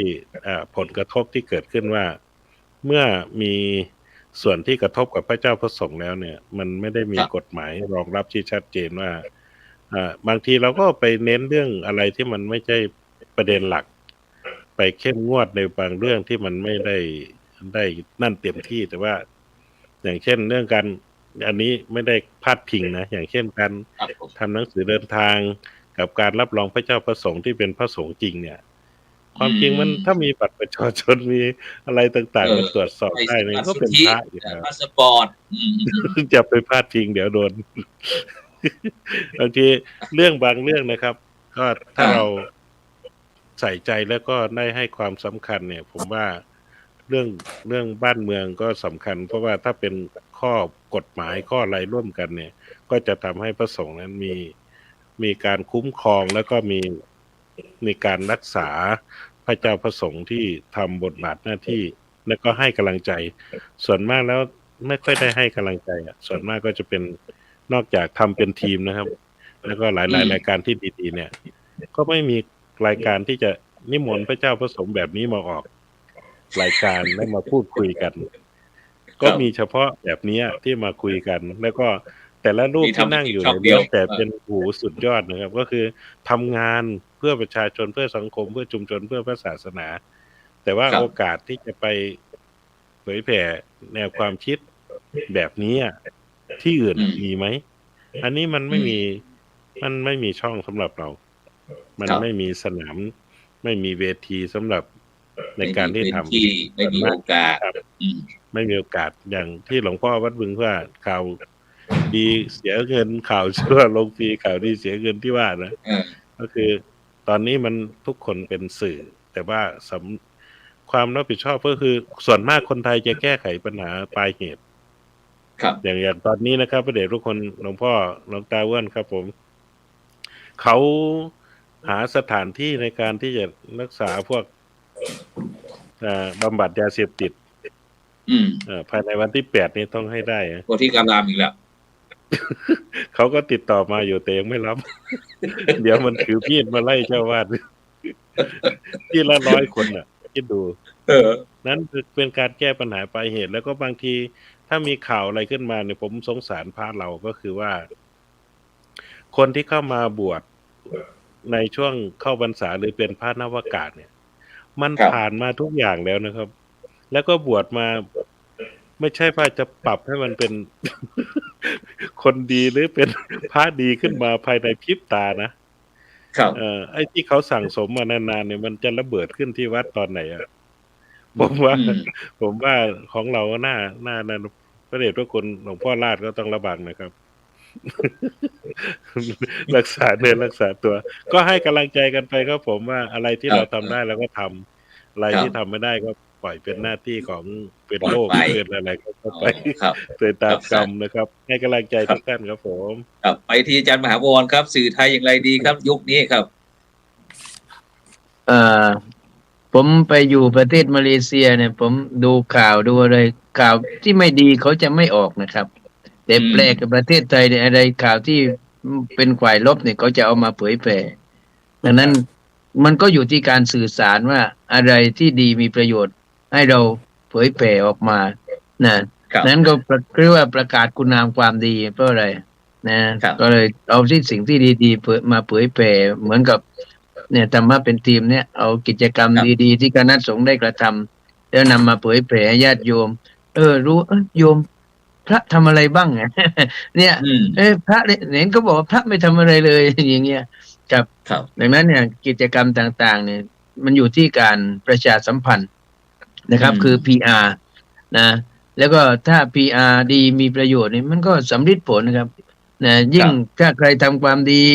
ทำสิ่งที่เป็นประจักษ์เราก็ประชาสัมพันธ์เพราะเรามีสื่อออนไลน์ที่ไม่ต้องเสียเงินก็ได้เช่น Facebook หรือ LINE อย่างนี้เป็นต้นนะครับดังนั้นก็เราก็พยายามที่จะประชาสัมพันธ์สิ่งที่ดีๆแต่ไม่เหมือนกับอีกส่วนหนึ่งที่เขาจะประชาสัมพันธ์ในส่วนที่เป็นลบเช่นคนฆ่ากันคนทำอย่างนั้นอย่างนี้กันนะครับนั้นส่วนนี้นะครับอยากจะฝากสื่อในการที่จะสร้างสรรค์แล้วก็พัฒนาคุณภาพชีวิตของคนในสังคมว่าเอาสื่อดีมีประโยชน์แล้วก็ทำให้สร้างสรรค์ให้เกิดกับสังคมไทยนะครับขอบคุณครับครับงั้นก็สื่อไทยก็พอเอาที่ดีๆบ้างที่ไม่ดีทิ้งไปเอาดีๆเข้ามาเพราะฉะนั้นในเหลือเวลาประมาณสัก 4-5 นาทีครับเหลือไม่กี่วันนี่ก็จะถึงเทศกาลเข้าพรรษาครับหลวงตาอ้วนครับอยากจะให้หลวงตาอ้วนเชิญชวนพี่น้องพุทธศาสนิกชนครับเตรียมตัวอย่างไรดีครับในการเข้าพรรษาครับผมหลวงตา ครับก็ตั้งใจที่จะเรียนรู้หลักธรรมคำสอนของพระพุทธศาสนาที่ว่ามาเนี่ยคือสิ่งหนึ่งที่มันเกิดปัญหาเราก็ไม่ได้ไม่ว่ามีพระพุทธศาสนาแล้วมันจะจัดการได้ทั้งหมดหรอกมันก็มันก็ต้องมีละส่วนถ้าเรามองเรื่องกรรมมันก็เป็นเรื่องการกระทำที่คนไหนทำคนนั้นก็ย่อมที่จะได้รับใช่ไหมบางอย่างเราก็ต้องมองเป็นเรื่องกรรมแต่ว่าในการที่จะเข้าพรรษาเบื้องหน้าต่อจากนี้ไปเนี่ยถ้าเราอยากจะได้ให้สังคมเรามีทิศทางและเป็นแบบอย่างแก่คนในสังคมอย่างถูกต้องนะอย่างเป็นสื่อนะก็ต้องยึดถือคำที่พระพุทธเจ้าว่าอภูตวาทีนิรยังอุเปติแปลว่าถ้าสื่อสารไม่ดีสื่อสารไม่ถูกความจริงเนี่ยเข้าถึงความเดือดร้อนในนรกนะเนี่ยเราอย่างเงี้ยโดยมากสื่อปัจจุบันนี้มันโดยมากจะไปเสี่ยมบางทีก็ยุยงมันไม่ใช่คำว่าสื่อตรงๆหรอกมันบอกว่าเล่าข่าวตีไข่ใส่ข่าวหรือพูดข่าวหรืออะไรเงี้ยมันจะหาเล่ห์เหลี่ยมในการที่จะเสี่ยมให้คนนำความรู้สึกของคนไปกว่าความเป็นจริงของสิ่งที่เกิดขึ้นไม่รักษาความมาตรฐานของความเป็นกลางนะว่าสื่อเนี่ยมีหน้าที่นำเสนอข้อเท็จจริงที่มันปรากฏออกมาแต่พอดีคนที่เป็นสื่อเนี่ยบางทีมันมีอคติบ้างหรือด้วยความต้องการด้วยจำนวนของผู้เข้าชมนะจึงจำเป็นจะต้องเสนอข่าวไปในเชิงที่จะให้คนได้ติดตามแต่การทำที่สิ่งที่ไม่ถูกต้องนั้นมันเป็นเรื่องที่ทำให้เกิดความเสียหายนะเพราะฉะนั้นถ้าหากว่าจะเป็นไปได้ในภาคของการจะเข้าพรรษาเนี่ยชาวพุทธเราทุกคนก็หันหน้าเข้ามาศึกษาเกี่ยวกับเรื่องหลักธรรมคำสอนของทางพระพุทธศาสนาอย่างแท้จริงว่าพระพุทธเจ้านี่สอนอะไรนะผมจะบอกเสมอว่าพระพุทธเจ้าสอนเป็นไปเพื่อความรู้และนำไปสู่ความหลุดพ้นจากปัญหานานาชนิดตั้งแต่เล็กจนถึงใหญ่สุดแต่สิ่งอื่นสอนเพื่อให้หลงและให้มัวเมาหรืออาจจะวกวนก็ได้แต่ของพุทธศาสนาเนี่ยถ้าเราตั้งใจสอนกันศึกษากันดีๆจริงๆมีเวลาตั้งสติสอนกันดีๆหรือศึกษากันดีๆเนี่ยเราจะสามารถนำมาเป็นข้อปฏิบัติที่จะพัฒนาชีวิตของเราเนี่ยให้ก้าวหน้าแล้วก็พ้นจากสภาพของปัญหาเพราะฉะนั้นในภาคพรรษาที่จะถึงนี่ก็ขอเชิญชวนแหละพระก็ทำหน้าที่ของความเป็นพระกิจวัตรทั้ง10ที่จะต้องเป็นหัวใจหลักนะของความเป็นพระผู้ที่จะรักษาประพฤติพรหมจรรย์และการสั่งสอนเนี่ยก็อย่าให้มันผิดทางผมอยากจะให้ดูกรณีบางองค์หลวงปู่บางองค์เนี่ยเวลาปฏิบัติมาจนได้คุณค่าได้สภาวะต่างๆสอนเข้ามาจนกระทั่งมาถึงวันนี้แต่เวลามาสอนเนี่ยก็ไปหยิบเอาเรื่องที่จะทำให้คนหลงทางเนี่ยมาสอนกันไม่ได้เอาแนวทางที่ตัวเองปฏิบัติที่พระพุทธเจ้าท่านสอนให้เดินมาทางนี้นะต้องปฏิบัติขัดเกลาตัวเองแต่พอมาถึงแล้วก็อย่างนี้นะอย่างนี้นะอะไรอย่างเงี้ยบางทีทำให้คนที่ยังไม่มีสติปัญญาพอหรือยังไม่พอที่จะรับสื่อบริโภคสื่อเนี่ยหลงทางพระนี่เป็นให้เข้าใจว่าเป็นบุคคลตัวอย่างของสังคมที่สังคมเขาจับจ้องถ้าพระเราดำเนินตามร่องคำสอนของพระพุทธศาสนาอย่างแท้จริงแล้วไม่มีผิดไม่มีเสียหายแต่โดยมากเนี่ยเราไปกระตุ้นเอารวยนะเอาให้รวยนะบางทีบอกว่าเหนือดวงมันเป็นไปไม่ได้หรอกครับมันเป็นไม่ได้หรอกเอาอะไรมาคิดมันก็เป็นไม่ได้นะมันเป็นได้แต่คนที่จะได้เงินและสตางค์เนี่ยผมไม่อยากให้พระเราสอนกันง่ายๆอย่างนี้ต้องสอนถึงกรรมคือการตัวที่จะไปทำเรื่องทานเรื่องศีลเรื่องภาวนาหรือศีลสมาธิปัญญาให้มันเป็นองค์แห่งความรู้แล้วก็เกิดความชัดเจนอย่างที่เป็นคำว่าพุทธะหรือพุทธศาสนาอยากให้เป็นอย่างนี้ครับก็ถวายเบาๆแค่นี้ครับผมครับนี่ขณะเบาๆนะครับสาธุนะครับฉะนั้นวันนี้ก็ต้องกราบขอบพระคุณครับหลวงตาอ้วนท่านอาจารย์เจ้าคุณพระราชวชิรศรีมาพรครับรองเจ้าคณะจังหวัดนครราชสีมานะครับประธานสมัชชาศีล5แห่งประเทศไทยท่านอาจารย์พระครูโพธิวีรคุณนะครับวัดโพธิการามครับอำเภอปทุมราชจังหวัด101ท่านอาจารย์พระมหาบวรนะครับกู้เมืองนะครับปวรธรรมโมนะครับวัดบุญนาถรอบ จังหวัดนครราชศรีธรรมราชครับแล้วก็ท่านอาจารย์ดรพระครูโกวิทอัตวัทีนะครับวัดบ้านกองอำเภอป่าสางจังหวัดลำพูนครับที่ได้เมตตาได้มาสนทนาแลกเปลี่ยนเรียนรู้นะครับเพื่อที่จะเป็นกำลังใจให้กับสังคมเพื่อที่จะได้นำความสุขนะครับมาสู่สังคมชุมชนประเทศชาติในแค่แบบยั่งยืนนะครับฉะนั้นก็นะครับคืนนี้รายการเราก็เวลาหมดเวลานะครับฉะนั้นก็พบกันทุกวันนะครับพรุ่งนี้ก็พบกับรายการพรุ่งนี้ก็เป็นสำนึกรักบ้านเกิดครับพรุ่งนี้นะครับคณะสงฆ์อำเภอรองครับที่ได้ร่วมกันซื้ออุปกรณ์เครื่องฟอกไตครับให้กับโรงพยาบาลครับนี่ก็เป็นอีกตัวอย่างอีกเคสหนึ่งครับของคณะสงฆ์ไทยครับฉะนั้นก็วันเวลาหมดเวลาครับหลับฝันดีครับมีเงินใช้ไร้โลคาพยาธิไม่เจ็บไม่จนร่ำรวยรู้บนสลับในคำคืนนี้เขากล่าวครับว่าสาธุครับถวายความเคารพทุกๆรูปนะครับผม